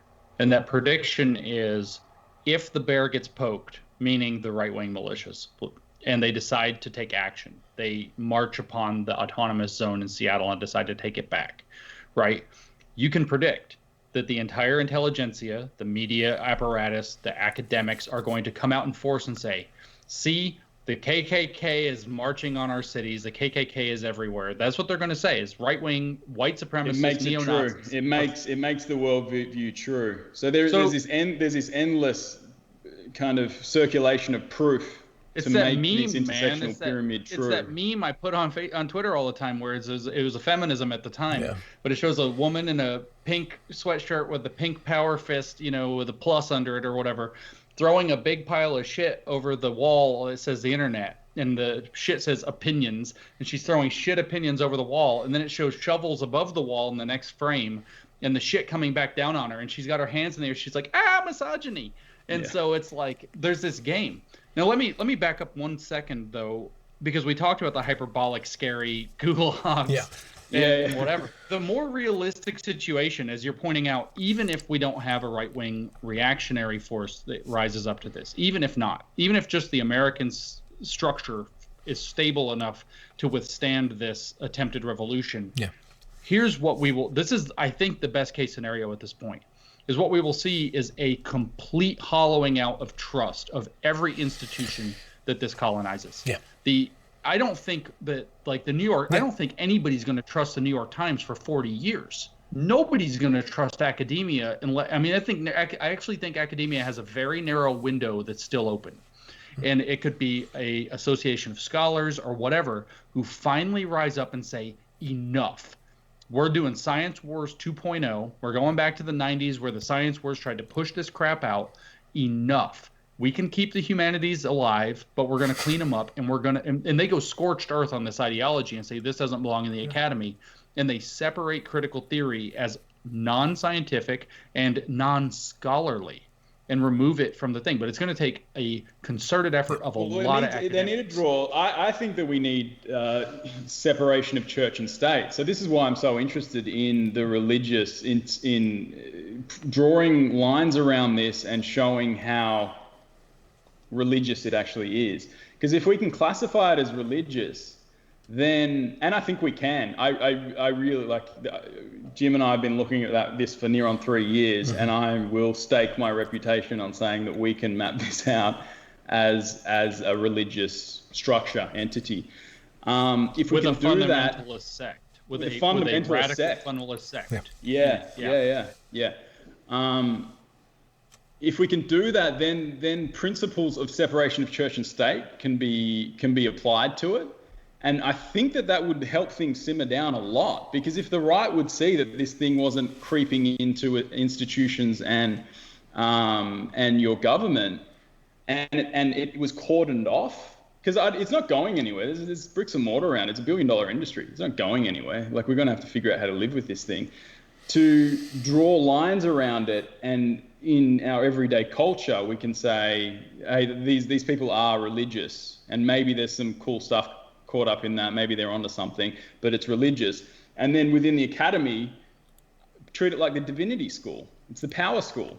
Like, there's the thing is that the academy was pretty much scholastic monasteries, and then modernity hit, and then you've got the modern academy coming up, and then the religious stuff was relegated to a divinity school, and it had lines drawn around it. So people go, oh, that's divinity school stuff. It's different, right? Then all of a sudden, post-modernity hits, and it's trying to do what modernity did to the scholastic monasteries. It's trying to take the modern-day academy and turn it back into a power school, which is some kind of scholastic monastery. It's an activist monastery. And so if you can cordon it off, get rid of these diversity boards, which are just ways to defund diversity boards, for sure. Yeah, that's pretty true. It's a way to intimidate people and to spread the ideology into other academic fields. So and you're dead on. Cordon it off, and academics are really they play apologetics for this stuff without even looking at it. So it's going to be hard to go, and especially there's a principle in academia which I believe, which is you have to let academics do what they're going to do. Right, like you can't just stomp on it and go get rid of that, or because if you open that door, then you're opening the door to something very, very scary. I've seen the tweets; those were going with the shut down the academy or shut down academia. Yeah, it's true. Well, they were saying we need to get rid of academics. And once we restart, then we can restart with a clean slate. That's what they're betting on. We're just going to level everything. Zero. Well, there's room to have the power divinity school, the power school, become the academy once it gets rid of STEM. So it's moving into STEM. It's more or less it took over literary criticism, the literary part, very early on. It's moved into all of the humanities, social sciences. Some parts of it are safe, but it's now making headway into STEM. And once that happens, then all of a sudden STEM becomes the divinity school, and we have a scholastic monastery as the thing that's producing information for the culture. So it's producing the templates of thought for the culture. And then where do we live? We live in like this pre-modern-like place that's postmodern, and it's not even pre-modern, because the pre-modern, I mean, Christianity has all this beautiful shit built into it. This has death and destruction and fighting and groups getting angry at each other. But here's another point, though, that you actually tapped into, and I think you can confirm the conservatives would actually be satisfied with a proper separation of church and state move against this. And the reason I say that is I say that with the religious conservatives specifically because they already feel like they've endured that, as they would see it, that iniquity themselves. And so they're like, you know what? And this is a feeling that a lot of people have right now. It's like, you know what? No, we're going to disband the cops. We're going to burn down a Target. No, I show up every day. I play by the rules. And so you have all these conservatives, right, who are going to feel like, you know what? We decided we're going to live in a pluralistic, secular society with different religions, and faith is a matter of personal conscience. And we're not going to let the have state power. And we were like, okay, fine, we'll play by those rules. And now all of a sudden you have what appears to be very clear faith system or faith-like system no longer having to play by those rules. It's these double standards that piss people off. And as soon as you resolve the double standard, people are like, okay, that's fair. If you want to have your Scientology, if you want to have your UFO cult, if you want to have, like, death cults are obviously a different regard, but if you want to have your UFO cult. We can even be kinder to it, right? We can be kinder to it. We don't have to say it. I mean, it is kind of crazy, but they can continue chipping away at their thing. As a kind of non-wartime religion, right? As long as it's not fundamentalist and trying to it hasn't to create moral law through our systems, then it is more benign, and it might produce some interesting shit. Like theology is hooked up with reality in certain ways and produces some interesting stuff. It hasn't been checked at all since its inception. It seems to me maybe in the 90s it was pushed back, but it seems to me it's always been expanding. So I don't think I don't think inside the true believers have no sense of how hubristic they are. They have no sense of humility. They have no sense of limitation on themselves. So it might. They don't think they have a worldview. So Neil Shenvi was talking about this. I think he's looking at this stuff, and he's a Christian, and so he looks at it through this lens. And so it's easier to talk to Christians about this than secular people, because secular people don't understand that they might have a worldview. And so the people, they're swimming in this water, and then they see the Christians swimming in a section. They're like, oh, that's Christian water, but they don't understand they don't even think that they're swimming in the water, right? So I think that's what's going on. They genuinely think that this is the world and that makes it dangerous, because then they can't step aside from it and go, well, it's not self-conscious. Yeah, that's what I'm saying. You're more of a zombie. Right? You don't really become self-conscious until you get spanked. In a way, you don't really understand that you have a limit until a limit is put upon you. And you're right, Ben. It really hasn't been properly checked. I mentioned the science wars, right? And I actually have I don't want to call it a grievance, but I have a bone to pick with the science wars, which was that it was done by these, and I understand. I was a scholar myself, and I understand. There's this norm in scholarship where, you're very circumspect, you're very careful, you don't say more than you should. I'm not saying that I don't believe in the idea that you can't criticize other fields. Anybody can criticize anything. That's part of the deal. But everybody was very circumspect. Alan Sokol did his hoax in 95 and 6 very famously. And he's like, well, it's one journal and it's this very specific problem. He was very narrow, and it was an uncontrolled experiment. He's very circumspect, very responsible. And that's what happens is, when that happens, is it was like postmodern nonsense was kind of pushed back and made unfashionable or whatever. But all that did was let the ideology find a new way, right? Postmodern nonsense wasn't going to be the way. They had to do something more concrete. Okay. And critical race theory and so on started to fill that vacuum. And it would have anyway. Of course, they conquer everything.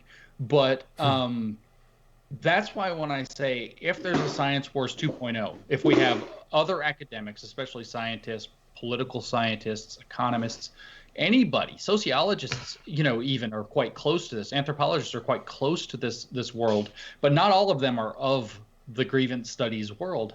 If they start a second Science Wars 2.0, that's why I said it has to be scorched earth. It's like it has to cordon this off completely and say, listen. And Helen and I have been wanting to write this for years. We just can't ever quite find the time. We can't ever find the right space. Like, what's the right reason to do it? We've wanted to write the argument for gender studies. So we write these hoax papers. It looks like we obliterated gender studies. We hate gender studies. It's not true. And Helen actually wants to be, like, her ideal job would be to become the first professor of the proper gender studies. She wants to create a real gender studies that's done right. And what it would be is, well, you know what? Every other field has to defer to what other fields say about it, and so do you. So, like, for instance, if evolutionary biology puts out some stuff, and then geology is like, rocks don't work that way, guys, so your fossil record thing isn't quite right. Biology can't say, it has to eat it. It has to adjust. It has to change, right? Or if they say, well, we did these dates, these radiometric dating, and physics is like, that's not how radioactive decay works, guys. They can't say, yeah, it is, works for us, it's our truth. They can't do that.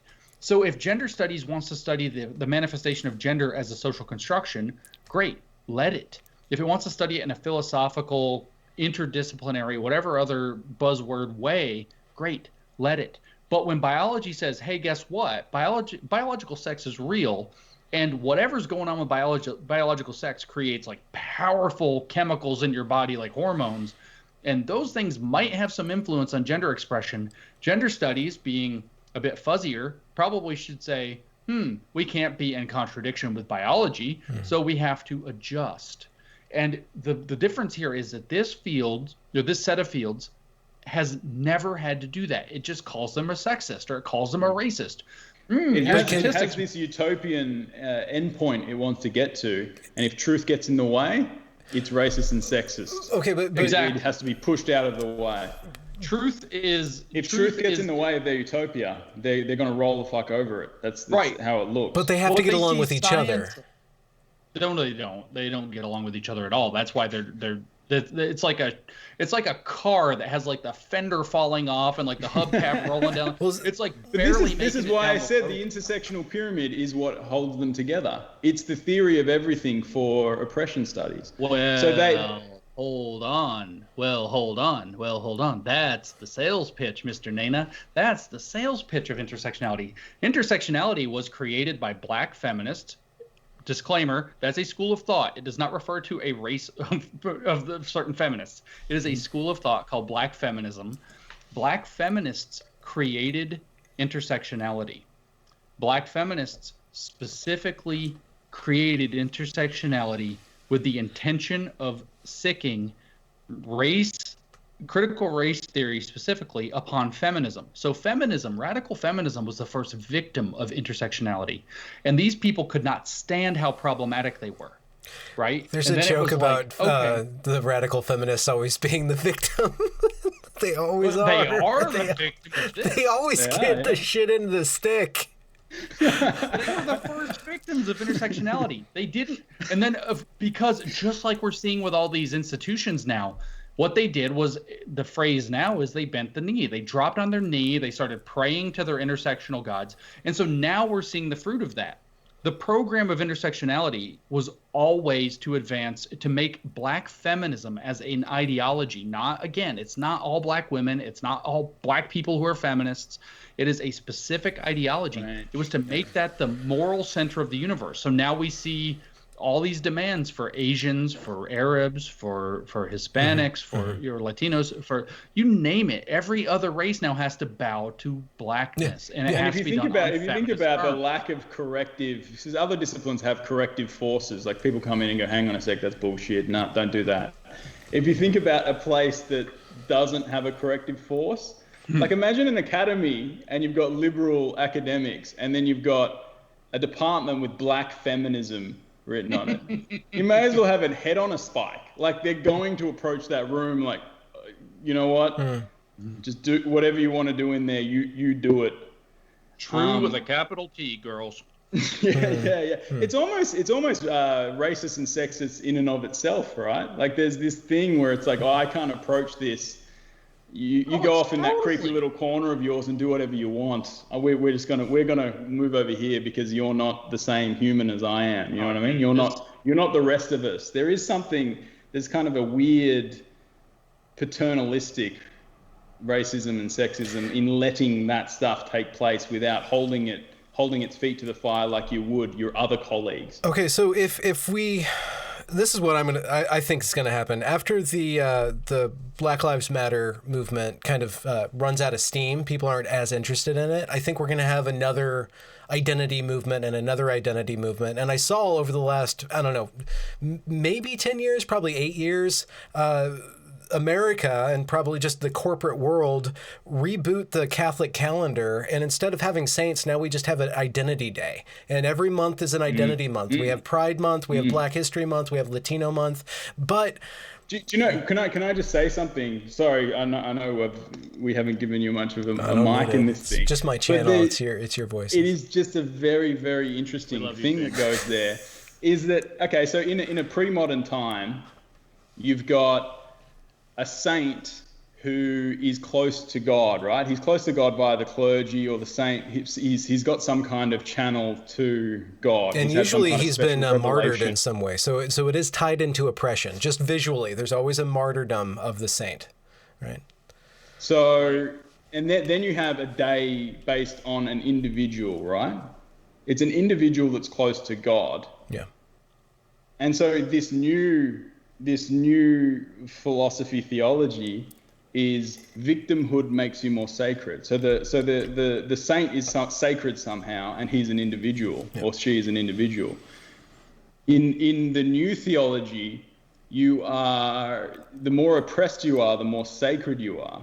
But there's no such thing as an individual, as a group. Mm-hmm. So what do you think is going to replace, if you've got a new church that has a different kind of theology, and it's doing the same things that a church did in pre-modern times, it is going to start to dictate group days, holy group days or months, Black History Month, Women's Day, Trans Remembrance. So it's this whole thing it works. But here's my question, and you guys can discard it. But the way that it's being implemented is so resource heavy. It's demanding so much that not every group is going to be able to be this demanding on the rest of society. It's going to have to, as a movement, writ large, critical race theory, all these different progressive movements are going to have to tone it down and regulate the pie. They're going to have to treat it as a pie. Or are they all going to fight? Is Black Lives Matter always going to be? No. It goes up to whoever's most oppressed. And Black feminists Black trans feminists are on the top of the hierarchy because it's kind of built that way. So if it's a mob, it's Tony Soprano's the Black feminist of the stuff, and everyone's putting their kick up to the top, right? The spoils of war go to the top. But I don't think Latinos are going to allow their resources to go to. I mean, and I don't want to go down this idea of thinking. Look but at all these good white people who are giving all their resources over. Anybody who gets shamed enough into this. Well, okay, but I think that you're going to have other groups. Ben, someone's going to cut that little bit out. You're going to get in a lot of trouble for that. White people think that they're so special that they can save the world. So you can always count on the white people to give to bow to you. The white people are affirming, and this is what happened at Evergreen. They're affirming their own sense of superiority by giving their largesse and bowing down. It is racist. Their bowing down is actually a signal of their authority, that they have so much power they can cede it down. So true. It's so Have you guys seen the letter from the UC Berkeley guy that's going like all over the place?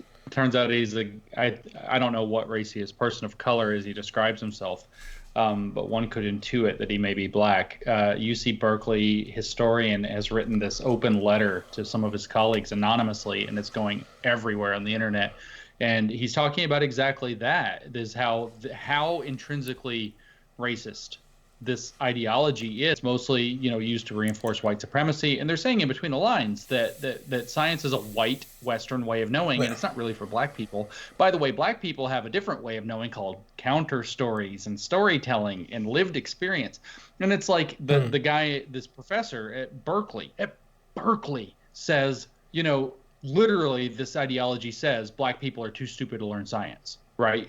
And so there's this whole thing. It meshes with that study that showed a year or two, I'm sure, which will get retracted any day now. That study that showed a year or two ago that liberals, meaning people on the left, not philosophical liberals, left-leaning people in the United States, tend to dumb down their vocabulary when they talk to people of color. Mike will have experienced that extensively from me, of course. I don't ever use like 11 syllable words when I talk to you. James, Mike's skin gets darker depending on his the people in the room, and your vocabulary. I'm halfway there. Don't let him trick you. His skin gets darker according to how much time he gets on the beach. He's told me about it for years. Yeah. All of a sudden, I feel more safe after I've been out in the sun. But no, seriously though, there is a real element to that here, which is that there is, and they call it the soft bigotry of low expectations. Yeah.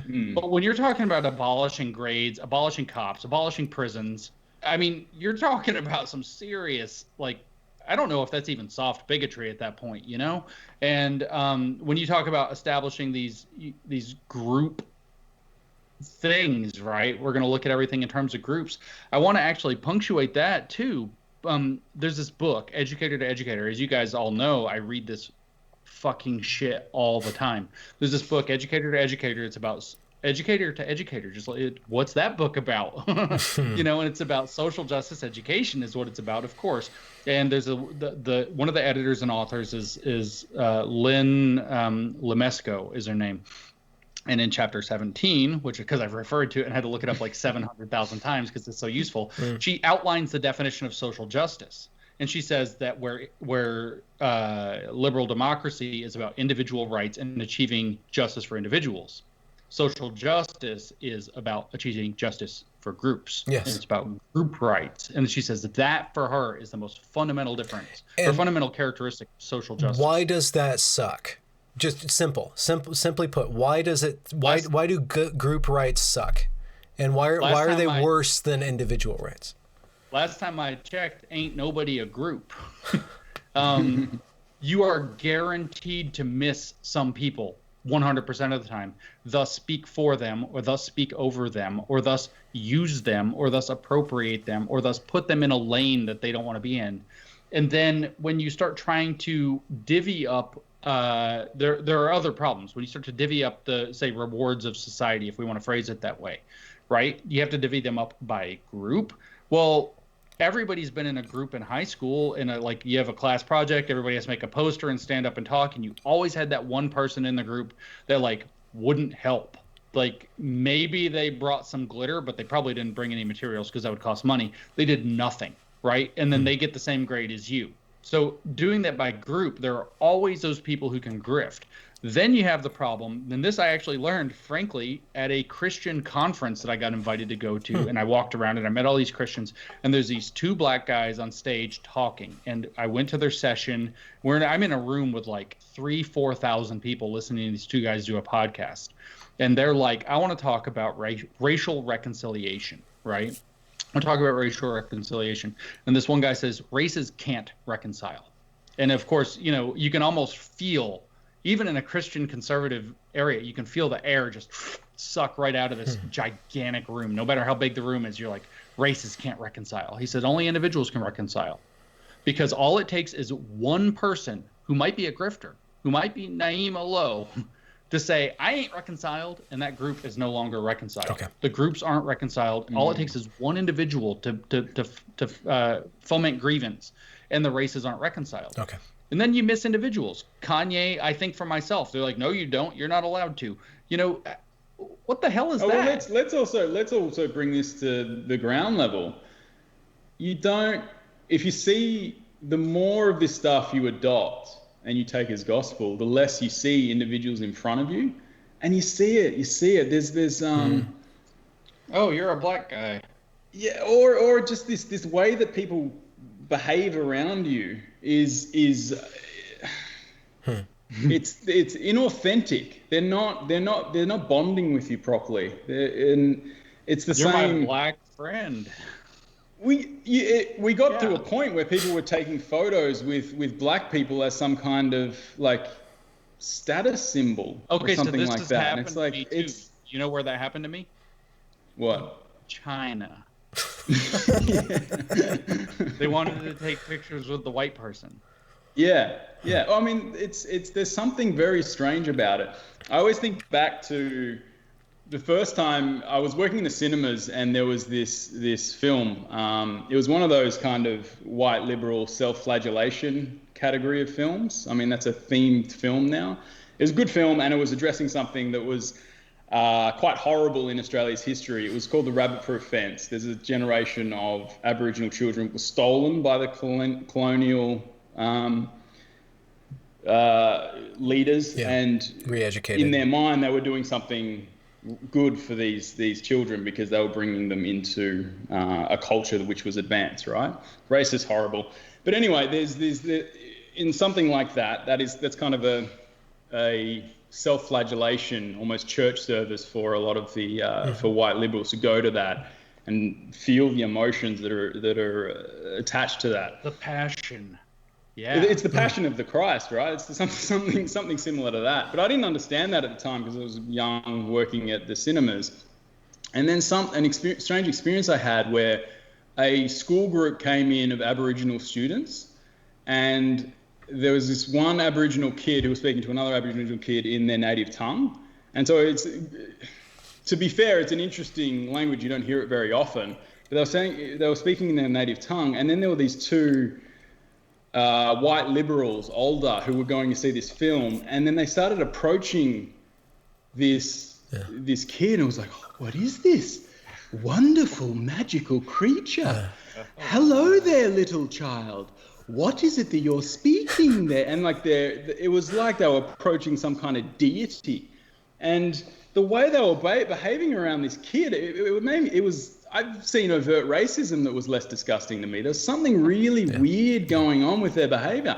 And I'm just looking at this kid. He looks at me because we're both just in awe of the way these people are treating this kid. And he's like looking at me going, what's going on here? Who are these people? I'm like, save me, cinema man.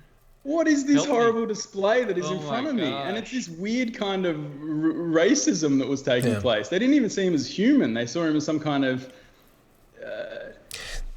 a display. He was like a display object they were trying to interact with. They weren't like let's get rid of that kind of magical world that you're in, and you see a human in front of you that, you know, you that might be your friend. It's just another person. And that people want to be treated like that, right? They want to be treated like everyone else. Yeah. There was an article that came out, I think yesterday or the day before, and it was about a New York City doctor, a black woman doctor, and she goes through and she lists all of the rude interactions that she's had.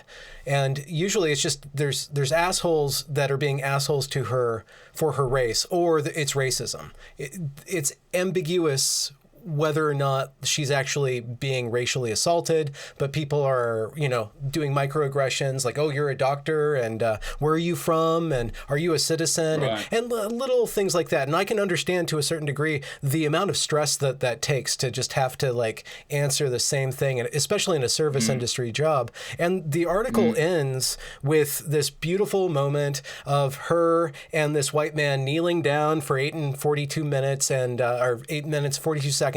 And the white man like looks up at her and he's crying. He's like, I never want you to be disrespected again. And my point is that those articles, and I don't want to, you know, diminish the authenticity of her experience or of the article itself, but that kind of awareness or raising awareness only makes nice people more aware. It doesn't change rude people. It makes nice people more nice, and it makes nice people more easily triggered by rudeness or by the perception of being rude. And it just initiates a white liberal just a mind spin of I have to be better than this. I have to be better than this. I have to be better than this. And I just don't think that it's necessarily helpful, especially if that is your path to. And there's too much in the one-to-one interaction when you're thinking through all that stuff. There's too much cognitive weight. So you can't actually relax around a person of a different ethnicity because you're processing it. And then all of a sudden you start behaving weird around a person of a different race. And maybe even the person of a different race is like, maybe there's some weird racial thing that's going on here because this person is processing too much. This isn't how people of my own ethnic group behave around me. This might be racism. And this white person's like, oh my God, did I say the wrong thing? And they're kind of a robot around this and a person of a different race. And it's like, it's simpler than that. there's so much you're stuff two in the humans. literature. You're just two humans. Just hang out. There's so much stuff in the literature that reads like projection that tries to explain that. Like Allison Bailey was one of our favorites, Mike, of course. Yeah. Talking about, I mean, like she has these really weird papers about white talk where she starts off with these long paragraphs of how like she said all this really weird, awkward stuff, and like here's how tense I was getting. You know, and I was talking to a black person, I just kept saying weirder and weirder stuff, and that's white talk, and all white people do this. And it's like I was telling my wife earlier, we were talking, and I was like, you know, this, like, normal people don't do this, but as Benjamin was just saying, conservatives, if that's who they're after, really don't do this. Like, if you think that the person might, like, I have lots of conservative friends. Some of them probably have racial issues that they can work out for themselves, but I've never seen them make it personal with anybody, ever. I've never seen it. I've lived in the South for 35 years. I've never seen it once, which is what do you mean making it personal? Like, you're black, get out of my house, or something clearly racist. Like, I just see people treat people like people with conservatives, unless they do talk about groups and group stereotypes, but I've never seen them talk about an individual. Like, once they're in the room with them, once they're in the room, totally different. And then it's like, so let's say that you had a white fragility situation, right, with a conservative, because that's who they're really obsessing about, is that there's these conservatives out there that are white supremacists. And so what would happen is, because I know so many people like this, let's say that there are some that are racist and some that are not. We'll look at both cases. This is a mathematician thing. Look at all the cases. If they do it to a person who's not racist and is conservative, they'll say, well, don't you think you have white fragility? And the guy would say, let me think about it. No. And then that's it. And he's confident in himself. He's like, no, I know I'm not racist. Move on. Game over. And he doesn't have this like weird cycle of stuff going on. Mm-hmm. And then when you talk about the ones who are racist, they'll be like, let me think about it. Yes, I am. And they just confess. They don't care. I've never met an actual person who's racist who isn't like comfortable saying that they're racist. They don't try to hide it. Mm. They're like, yeah, I'm racist. What? So what? And then that's like their whole attitude. I grew up in the South. I've met these people. It's how they are. So I've never really met a conservative person who falls all over themselves trying to deal with an accusation of racism. Like if somebody said, man, wasn't that kind of racist? I'm like, no, I didn't mean it that way. And for them, case closed. Mm-hmm. You don't have this sit on the ground for 8 minutes and 42 seconds and cry in each other's faces and these weird things. And so you said this makes nice people more nice. And the thing is, it's, I think, so perverse about this particular ideology is that it seriously manipulates niceness. Yeah. It's like I wrote an essay on New Discourses I called I said that the critical social justice is or critical theories are a virus on the liberal body politic. And I talked about the different features of liberalism that they infect and pervert and make more viruses with. And I'm, again, if anybody doesn't know this, that's their metaphor for themselves. I didn't make it up. I read it in one of their papers. They call themselves AIDS, and I don't exaggerate which virus they chose. They chose that, and they said it's an ideal feminist pedagogy to have an immunosuppressant virus like HIV, especially one that would cause cell damage and DNA change. And then they say that cancer represents transformational change. That's what they say about themselves. I'm like, I did a video on that. I still get battered that I'm a feminist hater. I'm anti-feminist because of that paper. I'm like, it's a feminist that wrote that. They're not even like small. I mean, they're not huge in the feminist world, but they're actually, recognized names. Brianne Faz and Michael Carter. Yeah. They're not zeros. And it's not like there's some fringe thing. It is a small journal, but nevertheless. Yeah. So anyway, it's a parasite one of the things that definitely. It infects niceness. Like with coronavirus, right? They're like, oh, it has these spike proteins and it attaches to this thing in your lungs, this, whatever receptor that nicotine apparently stops or something, and it attaches to that, and then it can inject the viral DNA or RNA in this case, and then bad things start to happen. And that niceness is the thing, is the receptor, one of the receptors it attaches to. Mm-hmm. And so it's like, it's so... For me, the most evil part of it is that it takes the best part of the human nature of the nicest people and turns it into a weapon. Because what's happening there is it's latching on to people's feelings of guilt. And It's if horrible. you're feeling guilt about that, that's the first thing you need. You've opened the door to some kind of self-transformation. If you're feeling guilty about something, it's your body telling you that maybe there's something that needs to be sorted out. Yeah. But that's the door in which you Robin DiAngelo's come around and then start poking around in your subconscious and creating these ways to explain feelings that are inside of you that is like a virus. It's drawing lines around some emotions that are inside of you to draw you into this ideology, which at its core is broken as fuck. And that goes back to why you were saying, Benjamin, why is it bad to think in groups? And so how do they do that guilt? They're like, well, white people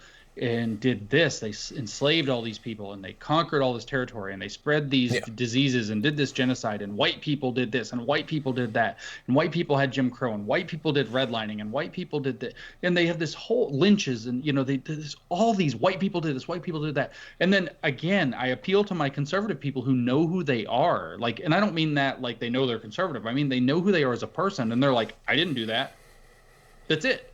I didn't do that. But when you think in terms of groups, now all of a sudden you have all these people that are like, oh, white people did all these terrible things. Let's treat the people that are agitating me now kind of like we have to make up for that in some way, which clearly turns into treating them kind of like children. Yeah. And it's horrendous. It seems and obvious that gone as well, because as you said, the conservatives, they're not going to buy in.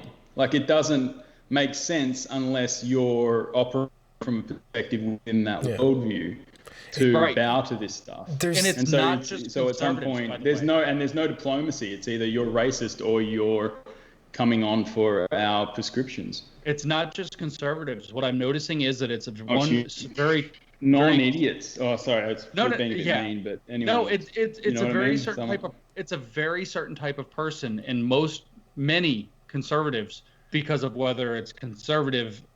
Being conservative, like whatever that means in terms of psychological and moral foundations, whether it's because of their moral structures and the way that they're raised, whether social factors, whether it's their religion in the cases that they're religious. It's not, though. There are a lot of people on the left also, and it's people who know who they are.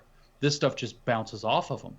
But it's people who aren't sure of who they are that it gets into them and starts eating them up. Well, this is where another interesting part of how the internet plays into this, because you once you start uploading your persona onto Twitter and trying to create a digital persona, all of a sudden your local identity is gone, and then so people are trying to find these superordinate kind of global identities.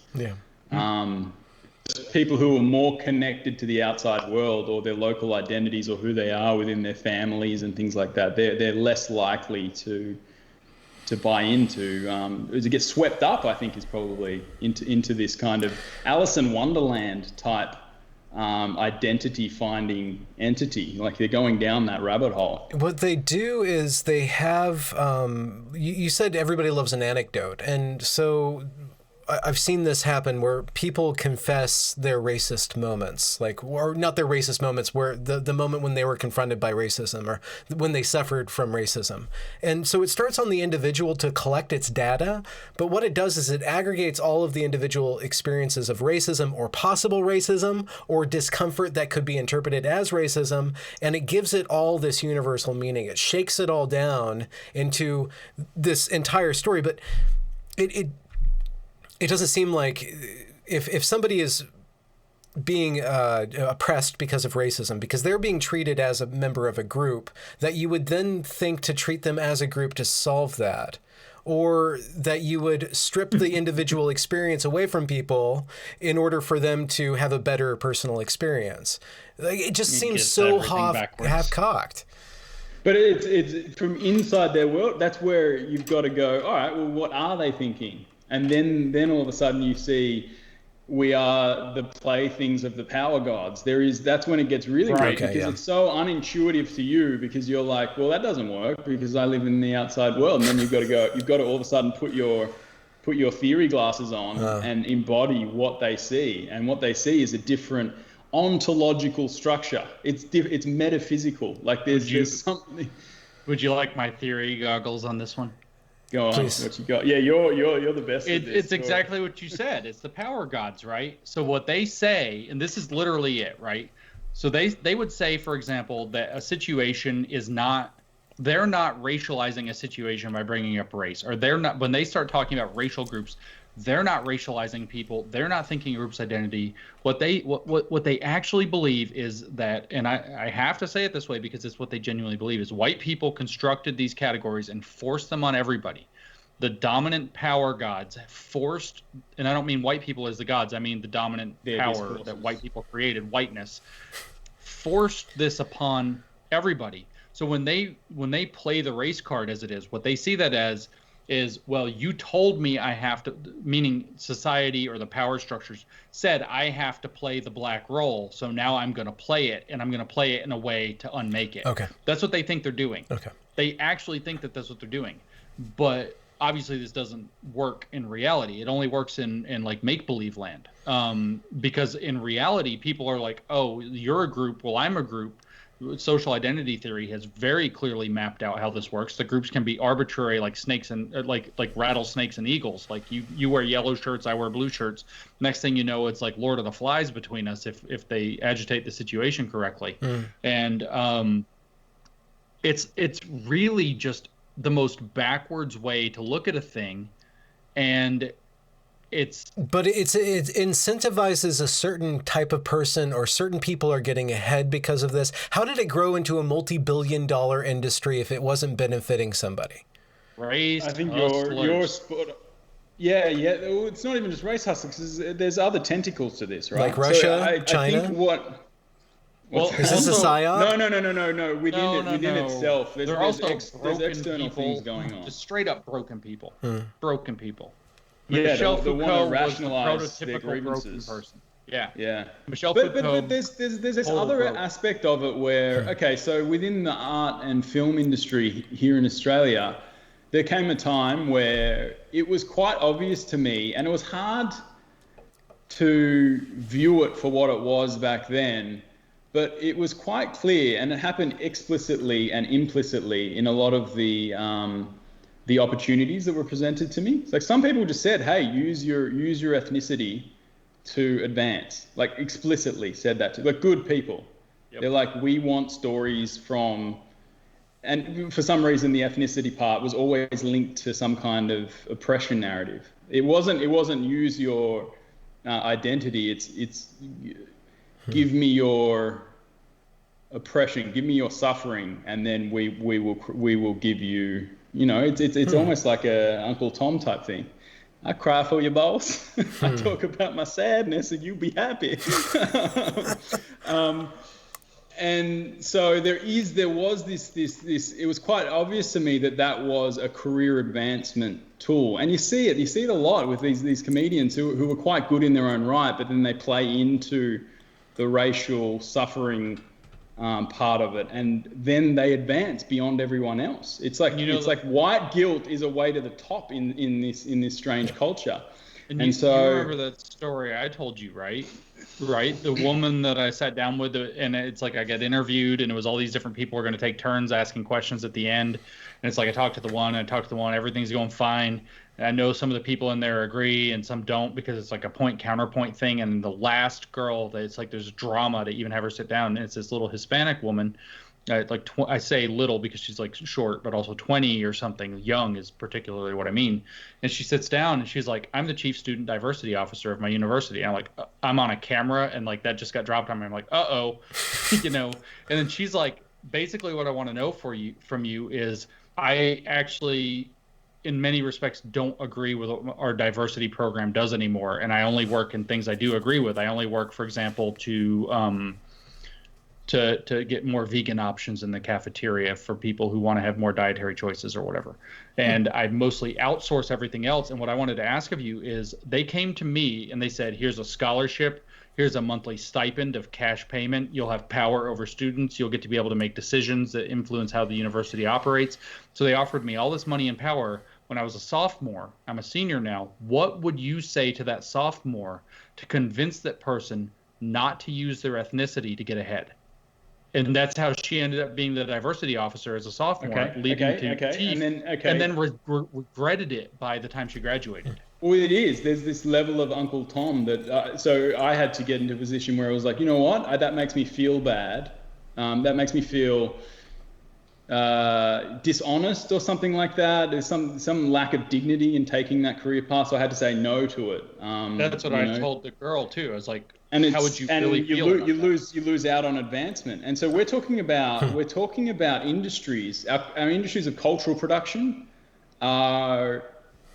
Oh, there's too many people. There's too many people and not enough. The competition is insane, and not only from the inside, from the outside, because the internet comes along, and all of a sudden you've got independent journalists who haven't even studied journalism vying for a position. So there's less and less to go around. These are overcrowded labor markets. The academy is one, and I think that a lot of this stuff. There is this kind of mundane, because we talk about these religious and moral structures that they create, but anyone that understands actual religion and the infrastructure that's built around it, it's quite mundane. And so when you go into these spaces and places, religious places, you realize that there is this kind of mundane, not magical part of it where there is an accountant, there is bricks and mortar, they have conversations, they have rational conversations within church, there's a business aspect to it. And so it's not just optimizing. So Jim and I talk about the page, but then if you look outside of the page, there's bricks and mortar and economics and infrastructure and people wanting to advance. And that page is also influenced by this kind of multi-dimensional thing that's going on. And if you look at the academy, particularly in the 90s, it's this overcrowded market where they're just printing PhDs and there's no tenure positions. Yeah. And so they're innovating into these new areas of thought, creating their own departments and things like that. So there's this real kind of bricks and mortar aspect of this. And because it's about racism, sexism, it's like, stay away. Oh, you want to cut our funding. Are you racist and sexist? Yeah. And so there is this element of some kind of infrastructure, bricks and mortar growth and careerism. Careerism's built right into this. And because it's optimized in the ultimate kind of overcrowded cultural production market, the academy, every other cultural production one is overcrowded now and under threat. Yeah. And so it's got these factors, these Kafka traps and identity politics that allows you to advance as a certain identity. What do you do as a white male then? You become the ally? Is that what we see? How does the white male game that system? Or does he leave and create something better? No, I mean, well, some do, but I mean, they do try to play the allyship solidarity game, and then that worked for a while. Yeah, and it's then not the going to ante work just out. kept getting upped. It went from allyship, then allyship was problematic, and then it became solidarity, and then it became forward Black voices, and now it's like step down from your position and give me your job. And it's like the ante just keeps getting upped on that, because when you are dealing, and I'm not saying that all these people are careerists, but when you do have careerists driving the market, that's the natural progression of that. Mike is actually extremely insightful here by saying that we're dealing with that. As a PhD, I can actually speak to it. The overcrowded PhD market, you have way too many PhDs. And as somebody with a PhD and who has struggled with the psychology of leaving academia, which I did in 2010, it's like there's this weird sense of humiliation as a PhD and this belief you can't work.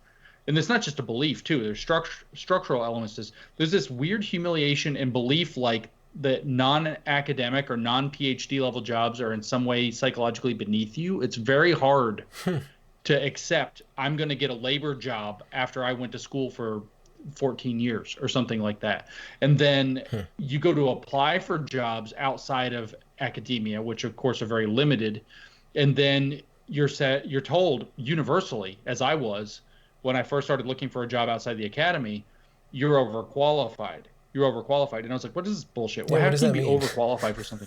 Well, what it means is they know you're going to get bored with a job that isn't academically challenging enough, so you're going to quit, and they're going to dump resources into training you, and you're going to bail out. Or they're going to have to pay you way more than they can afford to pay because they don't need that level of skill for that career, and so you're too expensive. Some combination of both of those things. Mm. So you start producing these massive numbers of PhDs who don't really have anything to do, and there aren't jobs to give to them, and then they have these weird psychological factors to them that are like, I can't turn my back. It's like the sunk cost fallacy turned up to the highest level almost that you can do without investing millions of dollars into something, because you've dumped. And not only that, these are intelligent people who have a cause. So they're trained in activism. And activism. Do you know what I said before? How if you actually look, there's a spike in 501c3, C4s. So these non-profit organizations were very much the realm of right-wing think tanks. So the academy was so left-wing that was performing the function of a right-wing like a left-wing think tank. So they didn't kind of need it, right? And so in response to that, you have all these kind of right-wing think tanks popping up with philanthropic money being pushed into it. And so they'd created this kind of standard for non-profit organizations that were just getting philanthropic money. And so something happened around that 2010 point where you see this big spike, and they're like, hold on, that's a game I can play. I can create non-profit organizations around my activism and around my internal grievances. And all of a sudden, there's this grievance industry that's like popping up, and we can train your people not to. There's a shakedown element of this, right? They go in there and go, "Hey, you're racist, and you've got a racism problem in your organization." They're like, "Really? We didn't actually think we had a racism problem." Yeah, look, there's a big racism problem. We're going to have to train you all. It's going to be $100,000. Yeah. And so there's this weird shakedown kind of. We'll get into the subconscious of all your employees and make sure they're not racist, because that will. And you actually hear it. You hear this equity creates money. Like this is like an equitable business is a profitable business. Like, what are you talking about? That's the only part that I haven't totally nailed down yet too, right? Is that it's like the most, to use the slang term, it's like the most bougie Marxist movement I've ever seen in my life. It's like communism, but like super elite. Yeah, lobbyist communism. Right? And yeah, lobbyist. I'm not here to shit on PhDs though. So, but I want to say another thing is we're not stupid people. When we go to PhD school for like a million years and sink our lives and our soul, and let me tell you what, I'm just going to put this out there. I don't want pity. This isn't what this is about.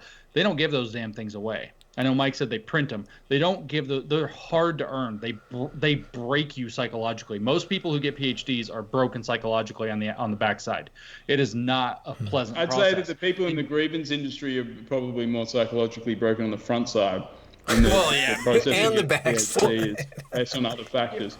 But you do all this because we're not stupid. You know. You're doing this to get an elite job, to become an elite person. You're going to work in academia. You're going to work in a think tank. You're going to work in government. You're not going to get some shit job. So that's the whole point, right?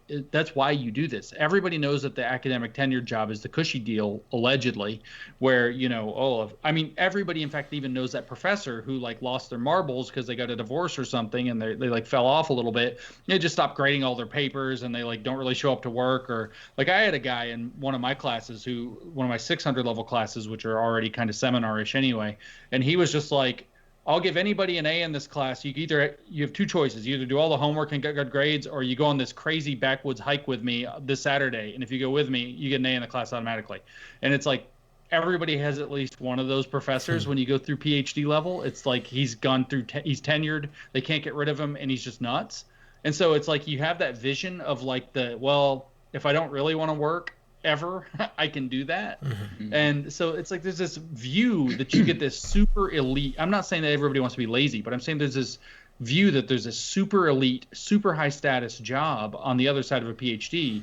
And so when you get out with a PhD that maybe was a little bit like there's too many of them, academic departments produce too many of them, that leaving the academic job market behind, there's like psychological regret. There's like this weird, like, I lost my golden ticket. There's all kinds of pressure that's going to lead these people to, like, well, as Mike just said, I can make the best of it in the nonprofit realm. I can, put my talent. And not only that, think about this. There's the social status of being you're going to get this divinity role within the culture when you're an activist. Like we give a lot of social status to people who are remediating racism or whatever. And so within my own industry of arts and entertainment, you can very much see the old guard realize that every kid, they used to be in control of $200,000 cameras, and there was only like 10 of them in the country here in Australia. And so in order to make anything that had to go to the screen, you had to go through this apprenticeship and through kind of set channels. And all of a sudden the internet comes and all this technology comes, and there's kids that are you can do like not doing, like teenage kids that are creating awesome stuff that's all of a sudden the value of their career. I think of it like, remember pilots and air hostesses when air travel first came out? They were like the gods. It was like, oh, this TAA, these beautiful people. I'm like, what a glamorous industry. And now you've got like Tiger Air, where they're glorified garbage men on the plane. So all of a sudden the status it just disappears from this entertainment Hollywood industry. And you see that in the films, like they're all kind of homage to old Hollywood because they know it's dying. And so the status has gone down, and then you've got people who are kind of motivated by that status, who want to find a new source of meaning, a new source of rank in the society. And so all of a sudden, there's this enterprise where we can change the world and get rid of racism, and I can be part of that inside my job. That will separate me from the masses who are taking away all my status. I take responsibility. It's like the whole... I take responsibility. Do you think that there could be a it seems like if status is in short supply, and this stuff gives you status, it gives you meaning, it gives you purpose, it gives you status. Do you think that there's a possibility of a universal basic status income that everybody can just get a part of? And well, just on that point is I'm in building social media platforms, and you realize that social media is status as a service, and so this is why you see this huge spike in. Well, potentially one of the many reasons you see a huge spike in the evangelical enterprise that goes on with this ideology around 2012, because that's when viral videos, Coney 2012, that's the first time viral videos, and we started to realize the power of social media, and people started to build brands and come in and to move into this kind of huge global status game. And social media evolved to a point at which we all kind of know now, anyone that's on the back end building these things, we know that social media is status as a service. I mean, think about it. And if you think about market value of there are billions of people all trying to climb this status game. Yeah. And then all over there's this moral kind of resource that I can then use in order to get notch up my status within the community. And that's why you see 200,000 votes on an absolutely idiotic statement that has a moral value. Like people are voting for the moral, not necessarily the sense making. Exactly. Like on Twitter. And if you realize something about critical theory, I know I have to drag it back to the theory because that's my job. Please. The critical theory, if I were to hey Jim, meme critical theory in like the simplest way that everybody can understand it, it's two words. Critical theory equals hot take. That's it. It's hot takes. What's a hot take? And hot takes. It's like a hot pocket. By definition, it is hot, Ben. It gets 200,000 retweets. It gets a million likes when some, high school or college student or whatever it was, I think it's just some chick, and she literally just some chick with a Twitter account, and she's like something about going off to school. Our parents get mad because they send us off to school and we get educated to come back and tell them that they're racist, lol. And it gets like 1 million likes, right? So that's a hot take. And anybody can make one of those. And in fact, they're cheap and easy to make. I wrote all these papers with Pete and Helen that are, you can just kind of cook these up at any level with not a whole lot of work. And so the hot take, though, has this real propensity to go viral. And as Mike knows, doing Vigilante, for example, the hot take video which totally loses its context. You know, we could name a million examples of a hot take video, can just go viral like crazy because it taps those emotional responses faster than it taps the rational response that says, hey, what really happened here? Let's pull out the details. So you might have one of these crazy videos where, you know, some clearly racist incident happened and it gets 500,000 likes and retweets on Twitter or Insta or whatever. And then, you know, the story comes out finally and it was like, well, actually that was a dude that was totally whacked out on drugs, you know, or something like that totally explains what was going on. And that gets like 200 because it's boring, right? It doesn't satisfy those emotional tickers. And so that is actually a gigantic dynamic in how the social media aspect, stuff that goes viral isn't always hot takes, but hot takes have a higher probability of going viral. And critical theory is perfectly suited to hot takes. That's why clickbait was a thing. Are we in the midst of hot take, the revolution? Is that what's going on? We are in the midst of hot take. Stand aside and shit. I've been. That's how I understand it. Like it's either hot take, but it's always taking an elevated role. So you stand. So you view something, and this is what like if you look at everything that they're doing in academia, in these academic subjects, it's just essentially stand aside from something and shit on it. So you point to something, a group or something that happens, you somehow establish yourself as outside of that thing. It can be anything. Better it could be than. Food. Better than, yes. And then you turn around and you shit on it somehow. So it's stand aside and shit. And it's like when the hyenas crap on the thing that they're going to eat so that other animals won't eat it. Is that a thing? That's they do. That's a thing. Okay. That's a thing. I mean, and so, Mike, those are the hottest hot takes, right? Yeah. The hottest hot takes are the steaming dumps. That's right. Yeah. It's, you know, like the person saying, oh, you go to college and you learn to tell your parents that they're racist and they don't like it, lol. Think about the layers of hotness, the hot steaming dump that is. You have to stand aside from your family relationship, from like the norms of society, what an education is about. You have to set us, I'm better than all that. You know, and then that thing gets 1 million likes off of some account that's not even that big. Or then this other type of hot take, like I saw one today that some guy sent me the thing. I get a bajillion tweets sent to me, and it's like, black people have the right to burn down a country that they built. And it's like 500,000 retweets, 700,000 likes. And then like the comment under it that he adds is, I muted the comments, and if you disagree with me, you can yell at a wall because you're a racist. And it's just like, that's the most, like, you've stepped aside from all of like civil society and dump on it because you have some grievance that's not even wholly true. Yeah, but how do we...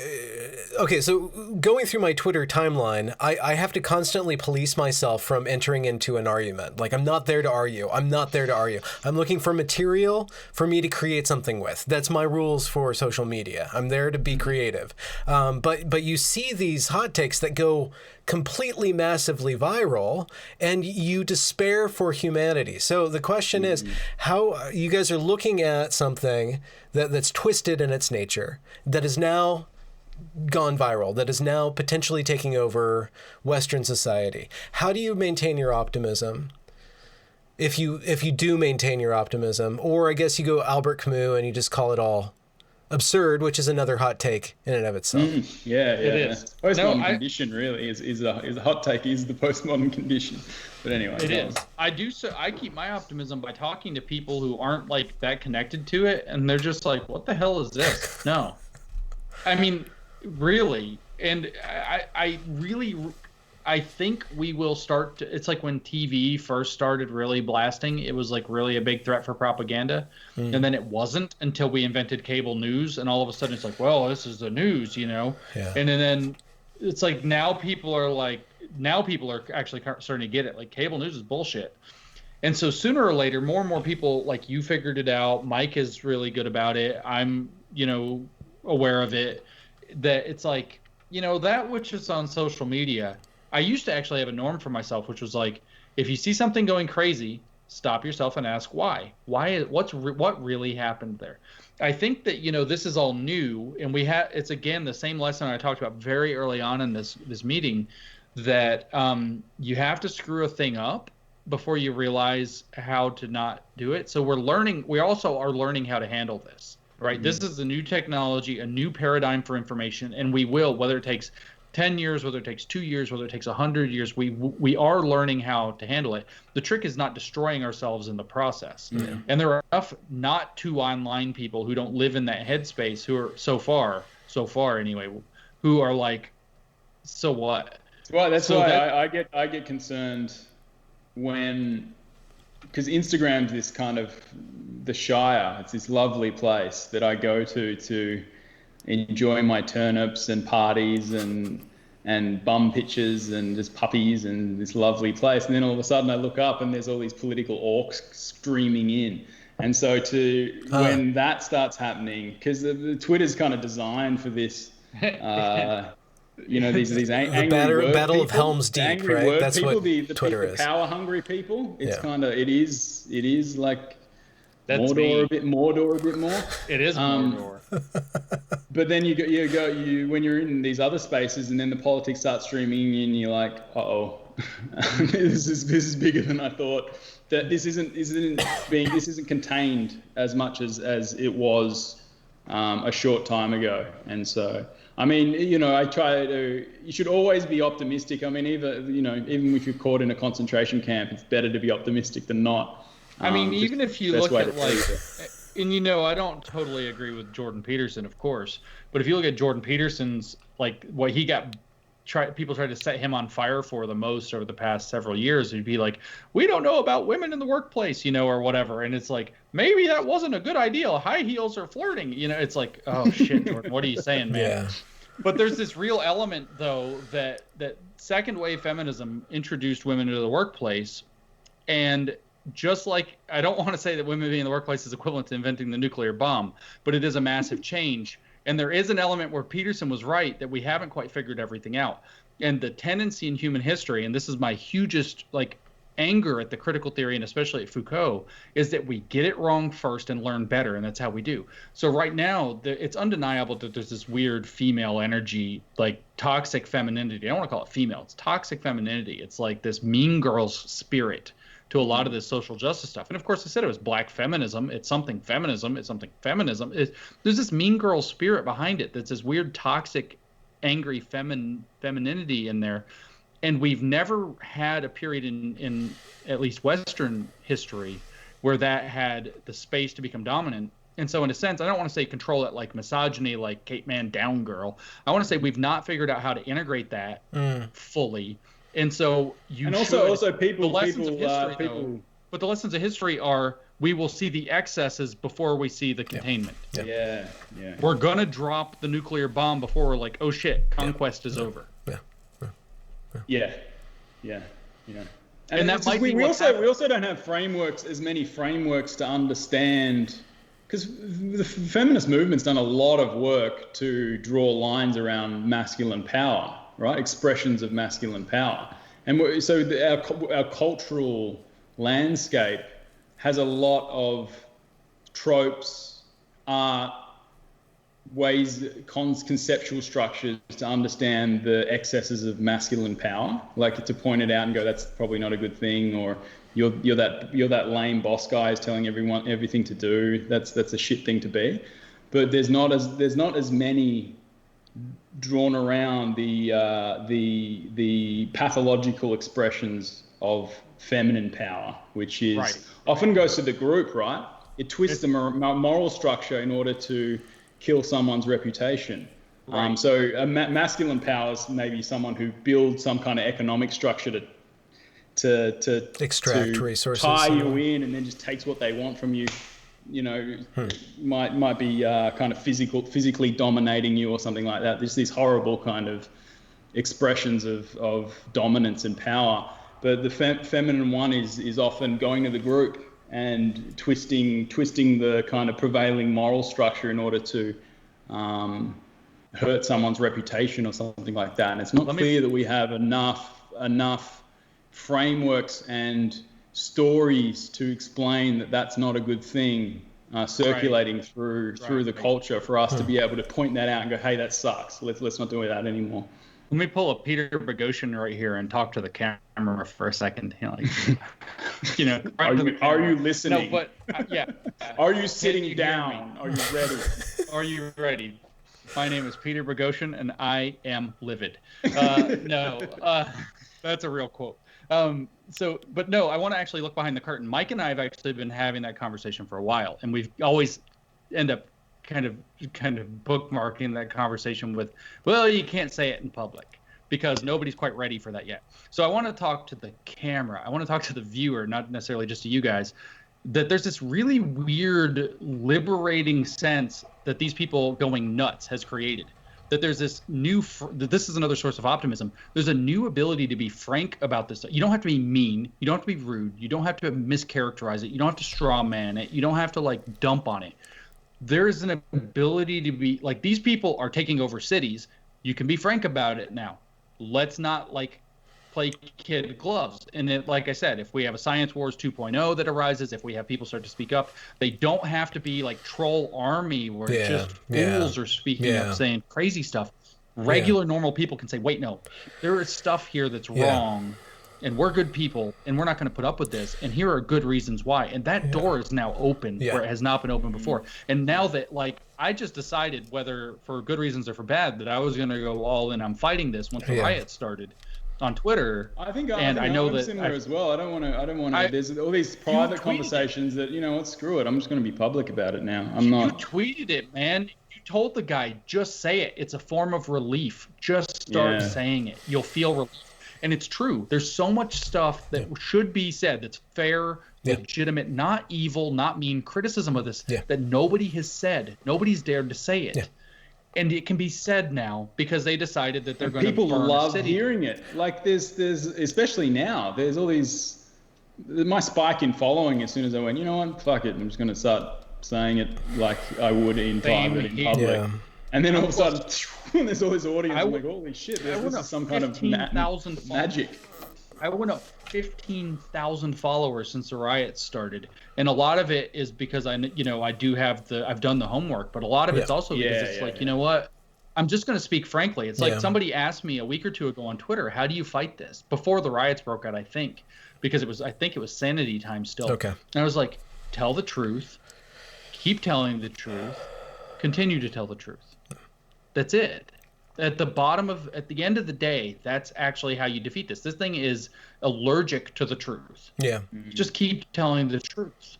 Yeah, I'm thinking that, in its earlier incarnation, it was kind of the SJW is no longer SJW, and in SJW was wrestling with this kind of YouTube mockery society where they make compilation videos and do really snarky takedowns, and it's no longer SJWs anymore. This is the world, and it needs stern adults telling it to sit down. That's what it needs. It just stern adults saying we're not, you're not allowed to do that. This is your limit. Exactly.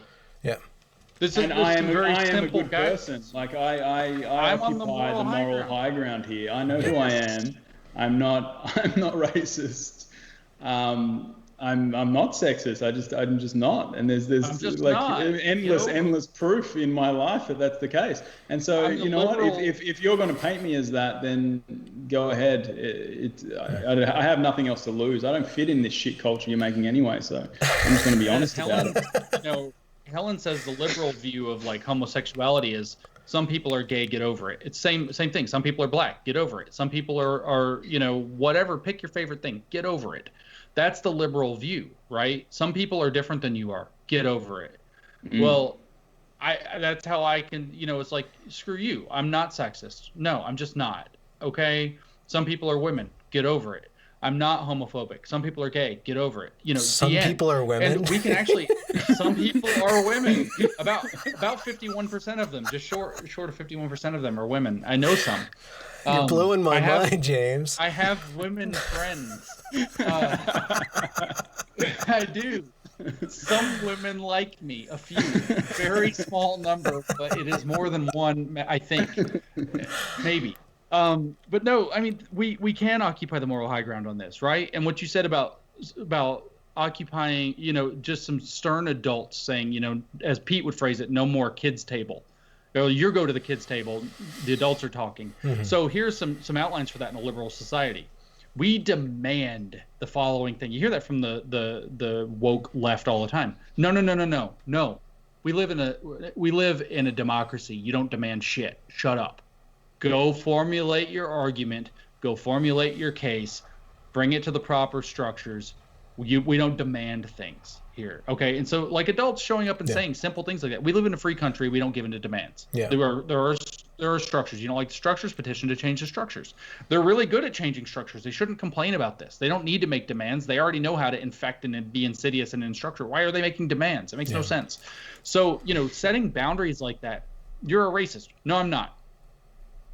Thank you for playing, or you're a racist. I already joined a cult. I'm in a different cult. I don't need your cult. It's like a very have you heard about the Lord? I'm a Mormon. You just freak out. I'm a different one of those things. I'm Catholic. I can't join yours. And they're like, oh, okay. It's like, you can do that, right? Like, no, thank you. I don't need. I don't need to witness Jehovah. For people on the left, that's liberal. Like, I think that once you figure out what the liberal ethics are, you can go, oh, well, that's where the good stuff is actually. If you have that moral intuition that the liberals have, the people on the left have, if you actually go and do some homework and figure out what liberal ethics are, you're like, oh, that's where all the good stuff is. What the hell are you talking about? And then if they come at you, you're like, no, it's all right. I'm liberal. Go away. You can play your religious music and play those games elsewhere. Go away. It's like, I saw that video went viral. Again, speaking of viral videos, you don't really know what happened, where it was like some Trump kid wearing a Trump hat, and I say kid, he's probably like 20, 19, I don't know. And then some woman with like one of the stereotypical haircuts, and how this went. And he's like Trump, or MAGA, or lock her up, I don't know, something. And then what the one on the other side did? She just comes up to his face and like, because he's got to like block out the sound, and just screams in his face, and he's like, Trump, and she's like, and it's just like the back and forth, and I was like, dialogue is, and like all the rest of us can actually look at that and say, you know what, it's embarrassing and lame. Do your thing, man. It's so pathetic. Whatever that is, just you do that in a quiet corner, or away from us. Like, that sucks.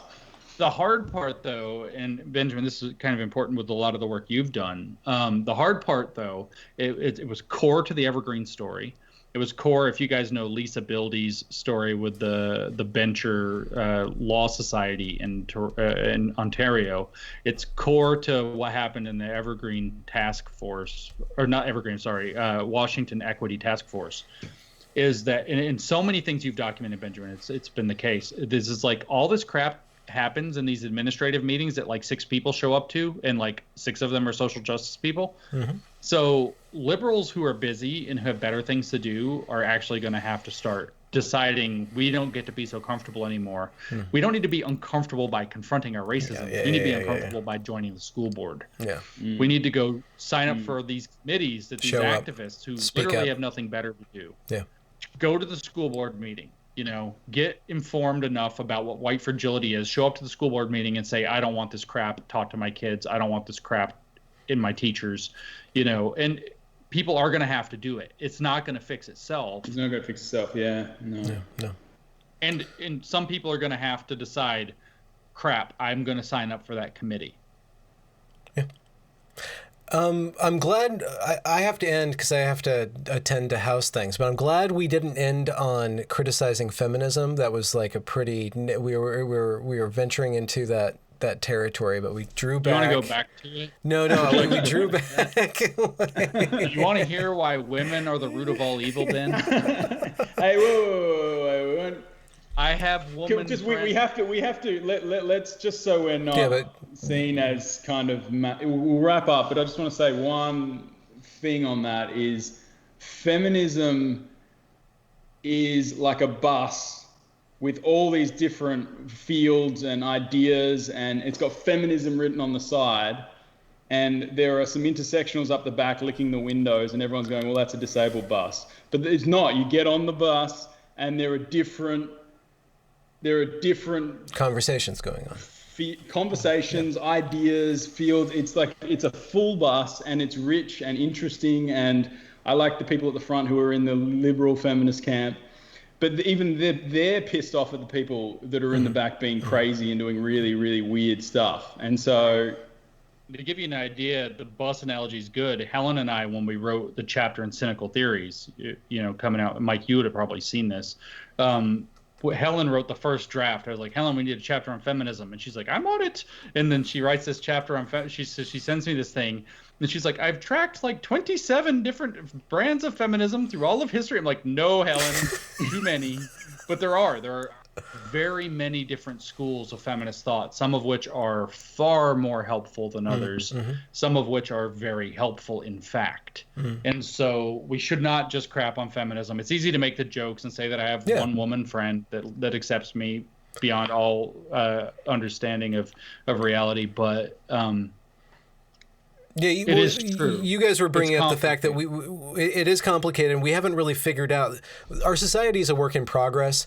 These cynical theories are selling us a solution to everything, which is that it all sucks and we should tear it down. I think that we can disregard those, even though it's pretty complex. You might have to hire a specialist to really untangle it, but there's a lot of work to be done, and we don't have it all figured out. There's a lot of work in the humanities, in gender studies, feminism, literary criticism, which is my field, that actually is at risk of being mired by all this other stuff. And there's a lot of work to be done going forward to rescuing other forms of theory from the cynical kind.